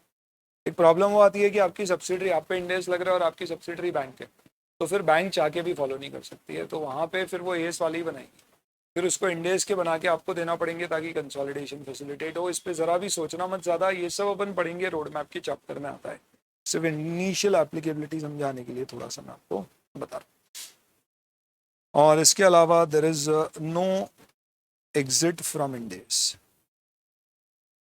एक बार आप पे इंडेस लग गए या आपने स्वेच्छा से इंडेस फॉलो करना शुरू कर दिए, फिर भले ही आप अनलिस्टेड हो गए हो, नेटवर्क कम हो गई हो, कुछ भी हो गया हो, अब आपको आजीवन इंडेस ही फॉलो करो, यानी यहाँ आने के दरवाजे खुले हैं, जाने के बंदे अफगानिस्तान टाइप है क्या, ऐसा नहीं बोलते। तो ये आपका छोटा सा लॉजिक है दोस्तों with respect to what is carve in, carve out, Ind AS कौन सी एंटिटीज पे एप्लीकेबल है एंड स्टफ लाइक दैट। ये भी ध्यान रख लीजिएगा कि Ind AS are issued by MCA, Ministry of Corporate Affairs, and they are only applicable on companies, their foreign subsidiaries may also get covered. तो फॉरेन सब्सिडरी JV एसोसिएट है तो उनके ऊपर भी एप्लीकेबल हो सकता है, बाकी it is not applicable even voluntarily for LLPs, firms, proprietorships, trust etcetera. ये लोग चाह के भी फॉलो नहीं कर सकते। तो आप यूँ समझ लो दोस्तों, जिन कंपनियों में आपको जॉब करनी है या प्रैक्टिस करोगे, तो जिन कंपनियों की आप प्रैक्टिस करना चाहोगे वो सब आज की तारीख में इंडेस फॉलो करती है, यानी यही आपका फ्यूचर ऑफ अकाउंटिंग है, इनफैक्ट यही आपका प्रेजेंस ऑफ अकाउंटिंग। एएस की अब लिमिटेड एप्लीकेबिलिटी रह गई है, मोस्टली नंबर्स में बहुत लार्ज एंटिटीज पे आज भी एएस लगते हैं, बट वैल्यू वाइज अगर आप देखोगे तो बड़ी कंपनियां सारी इस पे शिफ्ट हो चुकी है। ठीक बात है दोस्तों, तो इसके साथ आपका एक छोटू सा इंट्रोडक्शन ऑफ इंडेस और एप्लीकेबिलिटी का डिस्कशन हो जाता है। इसमें किसी के कोई जनरल अंडरस्टैंडिंग के लिए डाउट है, एग्जाम में क्वेश्चन आए सॉल्व करने के पॉइंट ऑफ व्यू से, नहीं तो आप पूछ सकते हो, otherwise I think we have done with this particular introduction stuff and we are good to start with our basic fundamental concepts after the break. अभी तक का हमारा पूरा सेशन सिर्फ और सिर्फ एक इंट्रोडक्टरी था, आपको बेसिक अंडरस्टैंडिंग देने के लिए। मुद्दे की बात अपन शुरू करेंगे सेकेंड पार्ट में, where we will actually talk about some basic fundamentals, which are, let's say, the basic pillars of Ind AS. ये भी अपने आप में मालूम है कोई चैप्टर नहीं है, सिर्फ आप पहली बार इंडेस पढ़ रहे हो तो मैं आपको बेस बनाने के लिए चीज़ें पूछूंगा, बट ये चीज़ें अपने आप में बहुत इंपॉर्टेंट है, क्योंकि इससे ही आपकी बेस बिल्डिंग होएगी, जिससे आप सारे इंडेस अच्छे से समझ पाओगे। यानी यूँ समझ लो कि अब ज्ञान गणित वाला पूरा डिस्कशन हो गया अपना खत्म, और अब जो अपन डिस्कस करने वाले हैं वो सब होने वाली है मुद्दे की बातें, प्रैक्टिकल एक्सपोजर एंड एक्सप्लेनेशन। चलिए, Twisha as a question, can you explain again about mandatory company to follow Ind AS? Okay, mandatory company to follow Ind AS का मतलब ये होगा कि इन कंपनियों को इंडेस फॉलो करना ही करना पड़ेंगे। वाह वाह सर, आपने तो अंग्रेजी का अंधे अनुवाद कर दिया। नो वरीज, आप समझना चाहते हो तो मैं थोड़ा सा आपको बता देता हूँ, पर मैं फिर भी आपको एक बात कहना चाहूंगा कि ये सब रोड मैप में अपन पढ़ेंगे। देखो, अगर आपको इंडेस की एप्लीकेबिलिटी बहुत ही ब्रीफ में समझना है तो आप ऐसे समझिए कि मैं हूं एक कंपनी, तो मुझे पूछना है क्या मैं एक बैंकिंग कंपनी या इंश्योरेंस कंपनी हूं, अगर मेरा जवाब है हाँ तो फिर मुझ पर एस लगते हैं, मेरा जवाब है नहीं तो क्या मैं एक नॉन बैंकिंग फाइनेंशियल कंपनी हूं? मेरा जवाब है हाँ। क्या मैं लिस्टेड हूं? अब लिस्टेड में डेट इक्विटी क्या लिस्टेड है उतनी डिटेल में नहीं जाते, वो रोड मैप में पढ़, ठीक है। तो मैंने कहा कि हाँ मैं तो लिस्टेड हूं। तो फिर मैं कहूँगा आप इंडेस फॉलो करो। मैंने कहा नहीं मैंने तो लिस्टिंग नहीं कराई है। मेरा अगला सवाल होगा क्या इस एनबीएफसी की नेटवर्थ 250 करोड़ या उससे ज्यादा है? कब देखते हैं? 31 March of the preceding year पे। Net worth as per companies act क्या होता है बाद में। मैं बोलता हूँ हाँ है, तो भी आपको इंटरेस्ट होगा। मैंने बोला नहीं ये भी नहीं है,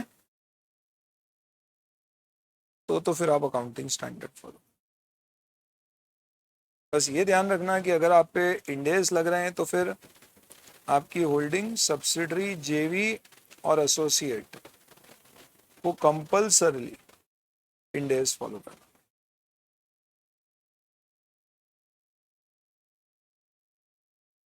अब इसकी कहानी अगर रोड मैप पे पढ़ोगे तो डेट भी आ जाएगी। तो 2018-19 पे एनबीएफसी पे लागू हुए थे, पुरानी हो गई तो अपडेट करते हैं इंपॉर्टेंस। मैंने बोला सर जी मैं तो एनबीएफसी नहीं हूँ। ओ हो तुम एनबीएफसी नहीं हो? नहीं सर। ठीक है, तो फिर क्या तुम एनबीएफसी नहीं हो तो इसका मतलब you are basically a company which is not a banking, insurance और एनबीएफसी। जी हुजूर बिल्कुल सही फरमाया आपने। तो फिर आपसे सवाल पूछा जाएगा क्या आप लिस्टेड हैं? हमने कहा है जी बिल्कुल है। हम बोलेंगे चलो महोदय एक काम करो, आपको इंडेस फॉलो करो, प्लस आपके साथ साथ आपकी होल्डिंग सब्सिडरी जेवी एंड एसोसिएट को भी इंडेस फॉलो करना।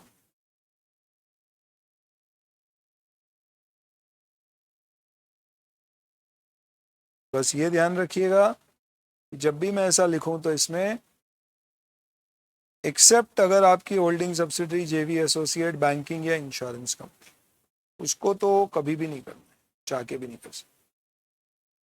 मैंने बोला नहीं सर मैं लिस्टेड नहीं हूँ। बोला नहीं हो? क्या आपकी नेटवर्थ 250 करोड़ या उससे ज्यादा है? मैंने बोला हाँ जी है। तो फिर हम बोलेंगे वापस से अब आपको इंडेस फॉलो करना है और आपकी होल्डिंग सब्सिडरी जेवी एसोसिएट को भी। मैंने बोला नहीं जी मेरी तो नेटवर्थ भी 250 करोड़ से कम है।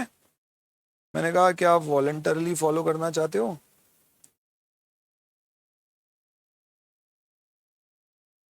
अपनी इच्छा से इंडेस लगाना चाहते हो? मैंने कहा हाँ इच्छा तो हो रही है जी फॉलो करने की। तो उस पर्टिकुलर केस में आपको और आपकी होल्डिंग सब्सिडरी जेवी एसोसिएट सबको इंडेस फॉलो करना है। मैंने बोला नहीं जी मेरी तो नहीं है इच्छा। फिर आप अकाउंटिंग स्टैंडर्ड फॉलो। एक भी क्वेश्चन नहीं आने वाला एग्जाम में, सिर्फ आपके ज्ञान के लिए पढ़ रहे हो इसलिए मैं पढ़ा भी रहा हूँ। आपने सवाल पूछा तो मेरा कर्तव्य था जवाब देना। ये ऐसे होगा।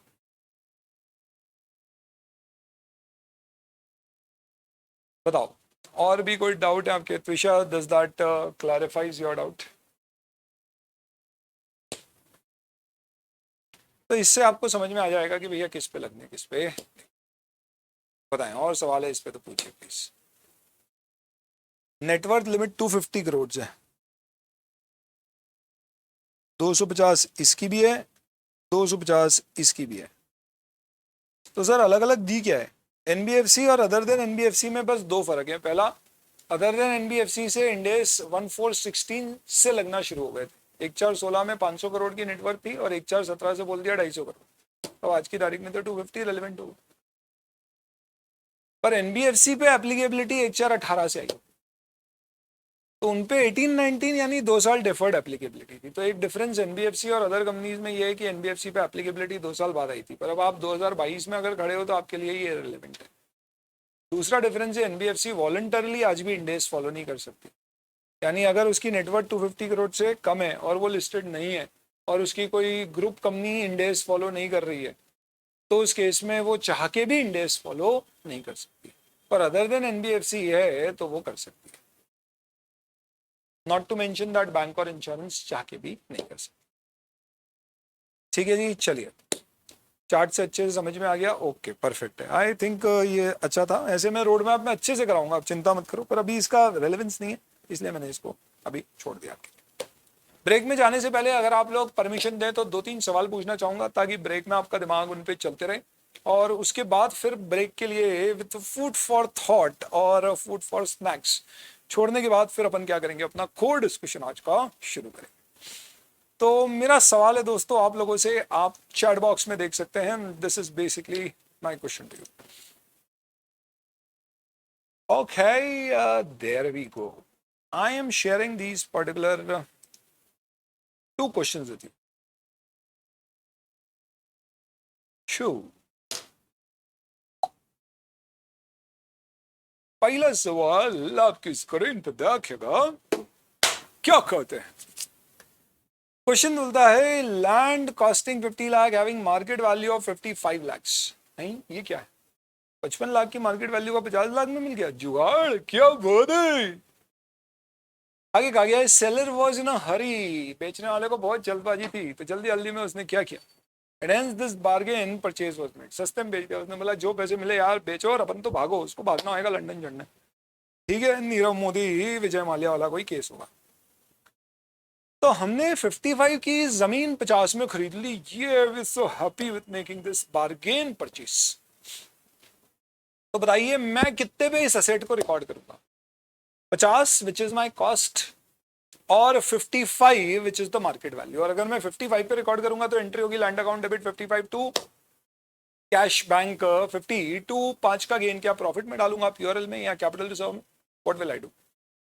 और इसका जवाब दोस्तों क्या है, ऑब्वियस सी बात है 50, और इसके पीछे रीजन क्या है, कॉस्ट कंसेप्ट, ये भी दिया हुआ है आपको। दिस वाज बेसिकली अ पोल ना, दिस वाज अ क्विज। देखते हैं दोस्तों इस क्विज में क्या परफॉर्मेंस रहा लीडर बोर्ड में। ओह हो यशविनाथ, बहुत बहुत बधाई बेटा, तुमने सबसे पहले सही जवाब दिया, followed by Shreya and then Mohit Dhiman और निशी। ओ माय गॉड, लड़के और लड़कियों में एकदम कांटे की टक्कर चल रही है, एक बंदा एक बंदी, इस तरह का बहुत सही जा रहे हो बॉस। तो दोस्तों आपको एक चीज समझ में आना चाहिए कि कॉस्ट प्रिंसिपल चलता है, और ये कॉस्ट प्रिंसिपल के अंतर्गत हम जब भी चीजों को खरीदते हैं तो किस पे रिकॉर्ड करते हैं, उसकी कॉस्ट पे, ना कि मार्केट वैल्यू पे। हालांकि क्वेश्चन और ज्यादा इंटरेस्टिंग हो जाता अगर मैं आपसे सवाल पूछता कि मार्केट वैल्यू किसी चीज की 50 है पर मैंने 55 में खरीदी क्योंकि मुझे जल्दी थी खरीदने की, तो जो दाम पे मिली ले ली, कितने पे रिकॉर्ड करूंगा। और अकाउंटिंग स्टैंडर्ड के जमाने में मैं कहूंगा कि मैं उसे उस केस में भी 50 जो मैंने परचेज प्राइस दी है 55 पे किया, अगर मैंने 50 की चीज ज्यादा में खरीदी है तो भी मैं 55 पे रिकॉर्ड करूंगा। This is basically my cost concept. Nevertheless, अब एक और सवाल मैंने आपसे पूछा, ये सवाल कहता है ए लिमिटेड एब्जॉर्ब्ड बी लिमिटेड। तो पिछले और इस क्वेश्चन में फर्क समझिएगा, पिछले में मैंने एक व्यक्ति से जमीन खरीदी थी, इसमें एक कंपनी ने दूसरी कंपनी को एब्जॉर्ब कर दिया है, तो अकाउंटिंग स्टैंडर्ड के अनुसार AS 14 लगना चाहिए, absorption, amalgamation in the nature of purchase है ये। आगे कहते हैं at a purchase consideration of 50 lakhs, 50 lakh रुपए हमारा पीसी था, इतना तो ध्यान हो गई आपको, it was payable in cash, तो कोई इक्विटी नहीं, कैश, यानी नेचर ऑफ परचेज है। B limited had only land as an asset, B limited के पास सिर्फ और सिर्फ जमीन ही थी असेट में, यानी इन्हें बी लिमिटेड को खरीदा, उसकी बैलेंस शीट में असेट के नाम पे एक ही असेट आ रही थी, क्या, जमीन, जिसकी बुक वैल्यू 10 लाख है। ऐसा कैसे पॉसिबल है, पढ़ते हैं आगे। एंड मार्केट वैल्यू 55 लाख, अच्छा मार्केट वैल्यू 55 है, और इसकी किसी प्रकार की कोई दूसरी लाइबिलिटीज नहीं थी, अच्छा किसी तरह की इसकी कोई लाइबिलिटी नहीं, यानी इसकी बैलेंस शीट में बस एक ही एसेट आ रही है, समझो जमीन। सर ऐसा कैसे पॉसिबल है, अरे जो क्वेश्चन में लिखा है उससे सोचो ना, पॉसिबल क्या है, एक्सप्लेन करने के लिए पूछो। आप समझो कि आपने एक कंपनी खरीदी, उसके पास एक असेट और कोई लाइबिलिटी नहीं, वो असेट की मार्केट वैल्यू 55 लाख है, लाइबिलिटी 0 है, तो नेट एसेट 55 के होगा। पीसी मेरा 50 लाख है। मेरा सवाल है कि इस केस में ए लिमिटेड इस ट्रांजैक्शन को एज पर अकाउंटिंग स्टैंडर्ड कैसे अकाउंट फॉर करेगा। अकाउंटिंग स्टैंडर्ड के अनुसार मेरे पास एक ऑप्शन है कि मैं सिंपली क्या करूं, record land at 50 lakhs being the amount of purchase consideration paid. तो जो मैंने पीसी पे किया उतने पे रिकॉर्ड कर दूं, कितना पीसी दिया है 50, तो मैं सिंपली बोलूँ कि भैया 50 मैंने दिए और मेरी कंपनी आ गई सामने वाली, तो 50 पे उस असेट को रिकॉर्ड कर देते, कोई गुडविल कैपिटल रिजर्व। दूसरा लॉजिक है record land at 10 lakh being book value and goodwill of 40 lakh. तो मैं ये कहूंगा कि भैया जो कंपनी मैंने खरीदी है उसकी बुक्स में तो 10 की जमीन आ रही है, तो मैं 10 पे रिकॉर्ड कर देता हूं, और मैंने 50 दिया है पीसी, तो डिफरेंस गुडविल में चले जाता है as per AS 14। PC minus net assets is equal to goodwill. याद होगा आपको शायद। नहीं सर ऐसा नहीं है, जो जमीन खरीदी है 55 लाख की मार्केट वैल्यू की है, तो मैं उसे 55 लाख पे रिकॉर्ड करूंगा, और मैंने जो पैसे यहाँ पर दिए हैं वो 50 लाख ही हैं, तो इसका मतलब लैंड डेबिट होगा 55 से, पर 2 बिजनेस परचेज होगा 50 से, तो 5 की बचत हो गई। क्यों? क्योंकि यहाँ पे पीसी कम है और नेट एसेट ज्यादा है, तो इसके लिए मैं 5 कैपिटल रिजर्व में डालूंगा। और कुछ लोग कहते हैं सर बी और सी दोनों ही हो सकता है। मैंने इसमें जान करके आंसर नहीं दिया, इसे पोल फॉर्म में लिया है just to see what people have to say. Majority have said either B, और इनफैक्ट किसी ने बी बोला है तो किसी ने सी बोला है, कुछ लोगों ने बी और सी दोनों। अब ये छोड़ो दोस्तों, मैं आपसे कुछ और समझना चाहता था, वो क्या है अब उसकी बात कर। बहुत ध्यान से सुनना अब मेरी बात को। आप देखो, अगर आप इन दोनों क्वेश्चंस को साथ साथ में कंपेयर कर रहे हो तो you will be able to draw some kind of corollary between these two things. दिल पे हाथ रख के जवाब दो दोस्तों। पहले वाले केस में मैंने एक आदमी से उसकी जमीन खरीदी 50 लाख रुपए में, जिसकी मार्केट वैल्यू 55 लाख थी। लेकिन दूसरे वाले केस में मैं कौन हूं? ए लिमिटेड ने दूसरी कंपनी खरीदी, कौन है? B limited. पर अगर आप अल्टीमेटली देखोगे तो हुआ कुछ नहीं है, बी लिमिटेड की सिर्फ एक ही एसेट थी जो मेरे पास आ गई है, वो है लैंड। यानी अगर मैं इन दोनों केसेस में एक कंपैरिजन ड्रॉ करूं तो कंपैरिजन ऐसा बनता है कि केस 1 और एग्जाम्पल 1 में A bought from B land of fair market value 55 lakh at 50 lakhs.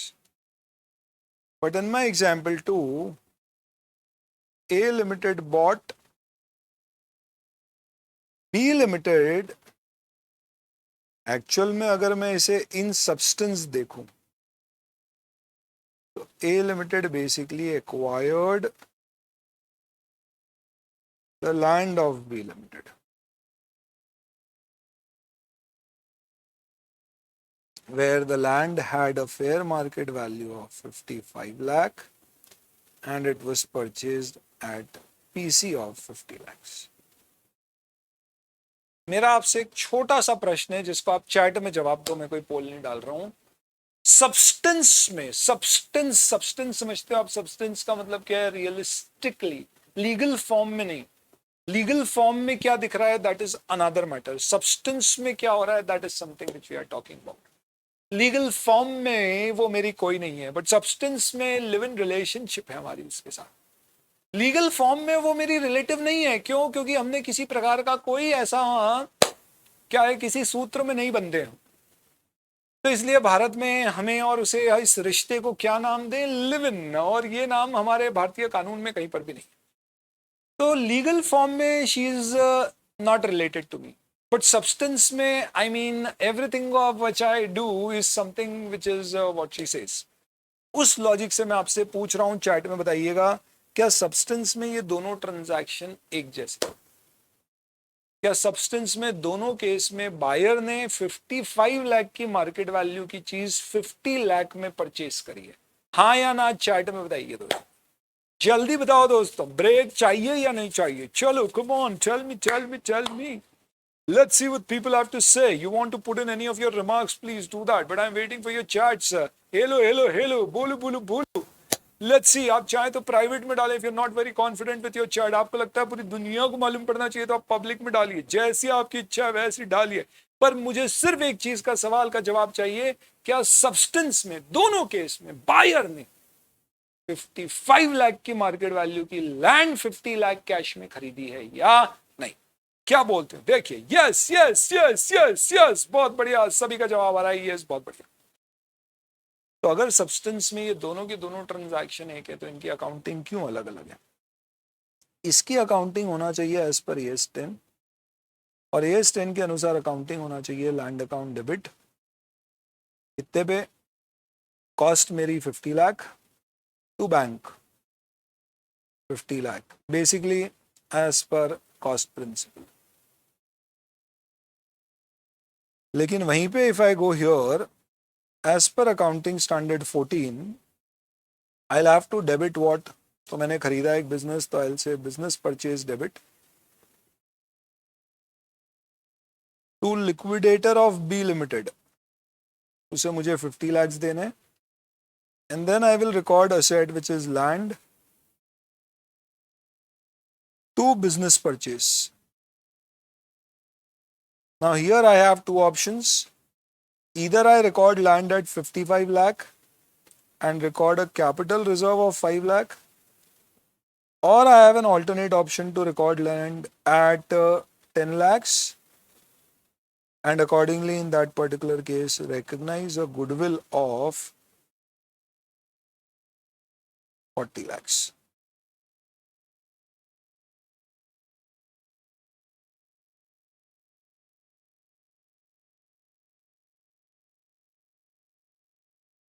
दोस्तों अब थोड़ा सा दिमाग खोलना पड़ेगा, चीज़ें दिमाग में बिठाने के लिए अब अपने को समझने के लिए क्या करना है,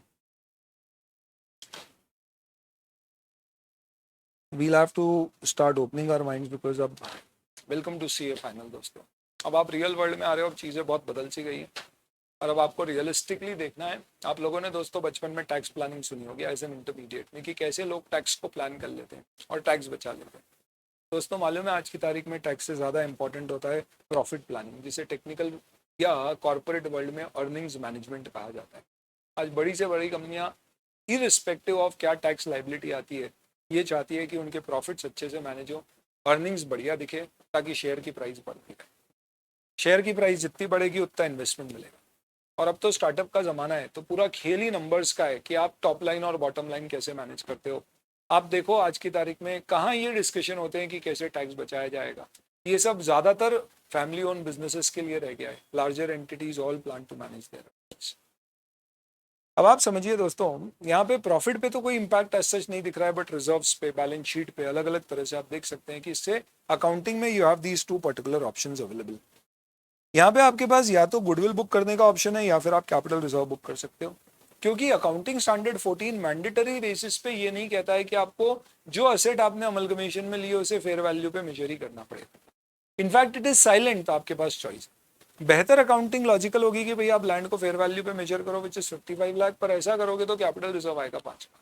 यानी अगर आपने कंपनी खरीदी है तो 55 की चीज 50 पे मिली तो 55 पे रिकॉर्ड होगी और 5 का कैपिटल रिजर्व आएगा, यानी वहां पे कॉस्ट कंसेप्ट नहीं लगेगा।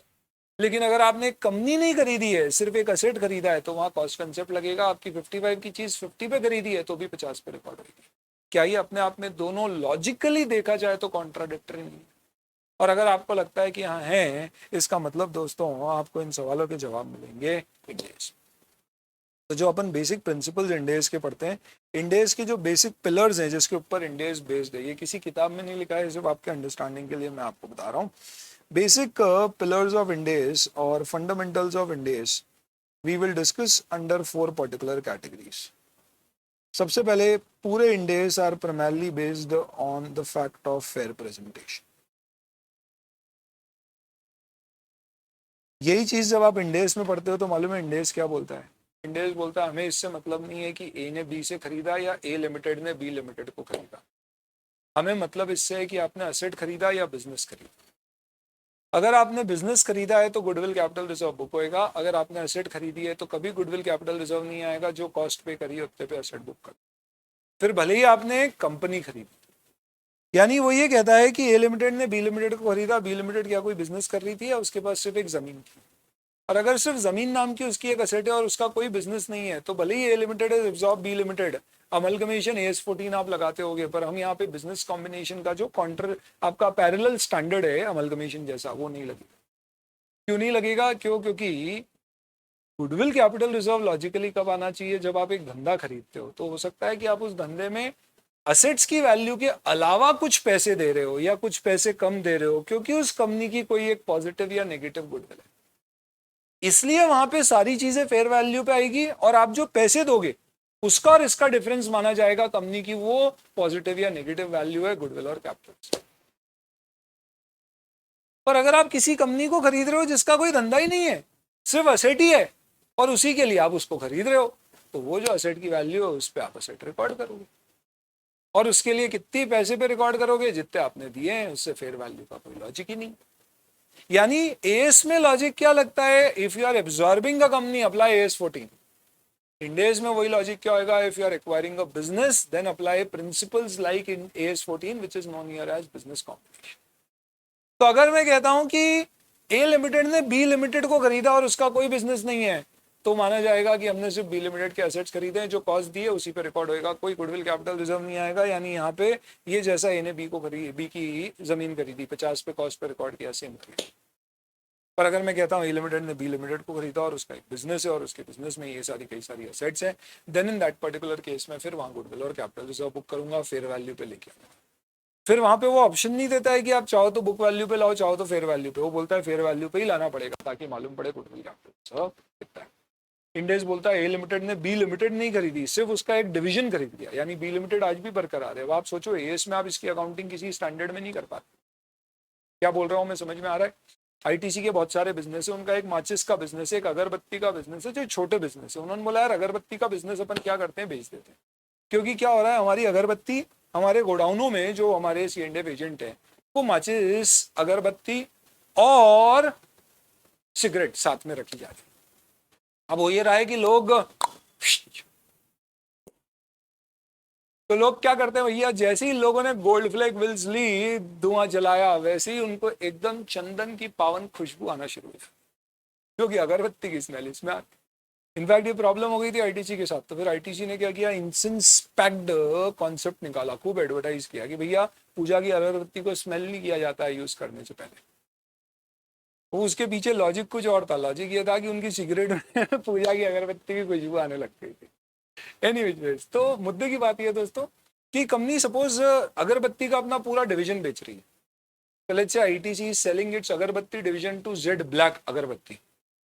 Technically Z black ITC company नहीं खरीद रही है, यानी यहाँ पे कोई एक्विजिशन ऑफ कंपनी नहीं है, अमलगमेशन नहीं है, एब्जॉर्प्शन नहीं है, तो टेक्निकली ये परचेज ऑफ असेट होगा। तो इसकी अकाउंटिंग एएस में AS10 PP से होगी, which is purchase of group of asset, जिसमें कॉस्ट प्रिंसिपल लगेगा, तो जो आपने कॉस्ट दी उसी पे रिकॉर्ड होगा।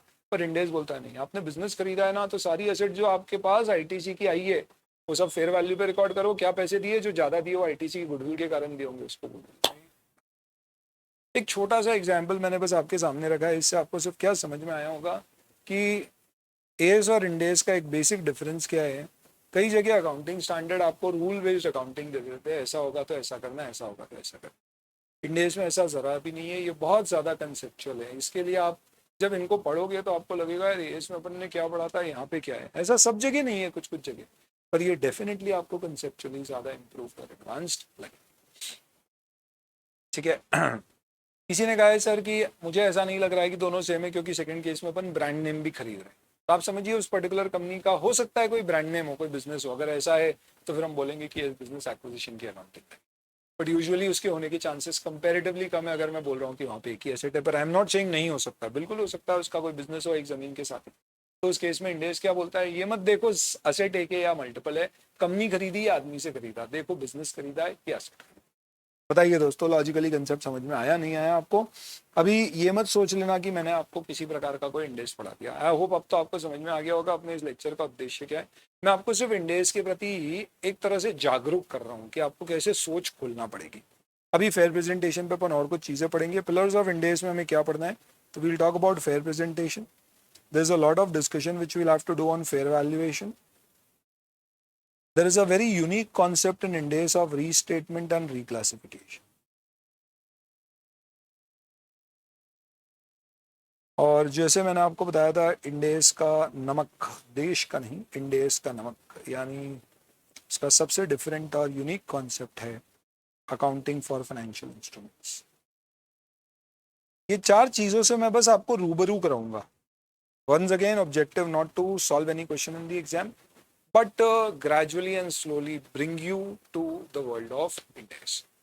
दिमाग खुलेगा, चीजें समझ में आएंगी, कहीं ना कहीं आपको एक चीज असेसमेंट अंडरस्टैंडिंग ऐसी डेवलप होगी कि हाँ यार, Ind AS definitely conceptually AS से काफी ज्यादा एडवांस्ड और इम्पोर्टेंट। चलिए एक छोटा सा ब्रेक लेंगे अभी। तो now we'll meet at 9:15, we'll have a 15 minutes break between our lectures. फिर 9:15 से हमारी क्लास 10:15 तक चलेगी एंड वहाँ पे अपन ये कंसेप्ट्स को थोड़ा सा और बिल्ड करेंगे। प्लीज दिमाग ओपन रखिएगा, जितने क्वेश्चंस पूछना चाहो पूछिएगा। जीडी पीडी वाले स्टूडेंट्स के बिहाफ पे भी आपको सवाल पूछने हैं, कैसा भी लगे आपको सवाल, कितने भी लगे आप प्लीज पूछिए, बट कंसेप्चुअल अंडरस्टैंडिंग ग्रिप में लाने के लिए चीजें के आपको एफर्ट डालें। मेरा ऐसा मानना है दोस्तों, टेक ऑफ में ही सबसे ज्यादा फ्यूल कंज्यूम हो जाता है एक क्राफ्ट का, और अगर एक टेक ऑफ स्मूथ हो गया है तो आप बहुत सारा फ्यूल ड्यूरिंग द फ्लाइट बचा सकते हो। सेम इसी लॉजिक से हमें भी टेक ऑफ बड़ा स्मूथ रखना है विद प्रॉपर कंसेप्चुअल अंडरस्टैंडिंग। फिर जब हम चैप्टर्स पे आएंगे और एक एक करके पढ़ेंगे तो धीरे धीरे हमारे वो सारे कॉन्सेप्ट्स अच्छे तारों के साथ जुड़ते जाएंगे। Everything would be so connected कि आप सिर्फ Ind AS ही नहीं पढ़ोगे, आपको Ind AS की नस समझ में आएगी। आपको ये नहीं लगेगा इसमें ऐसा दिया हुआ है, आपको लगेगा इसमें ऐसा इस कारण से दिया है। क्या ये एग्जाम पॉइंट ऑफ व्यू से जरूरी है? इतना बड़ा चैप्टर या सब्जेक्ट है दोस्तों कि अगर आपने लॉजिकली आपस में चीजों को इंटरलेट नहीं किया तो आप याद रख ही नहीं सकते। आप कितने भी रिवीजन देख दो, आप एग्जाम में कॉन्फिडेंट नहीं रहोगे, पर आप लॉजिकली अगर कनेक्ट करोगे तो एग्जाम में आप सारे क्वेश्चंस कॉन्फिडेंटली हैंडल कर पाओगे। इस उद्देश्य से अपन अपने उसके डिस्कशन को आगे बढ़ाएंगे। चलिए let's go for a break.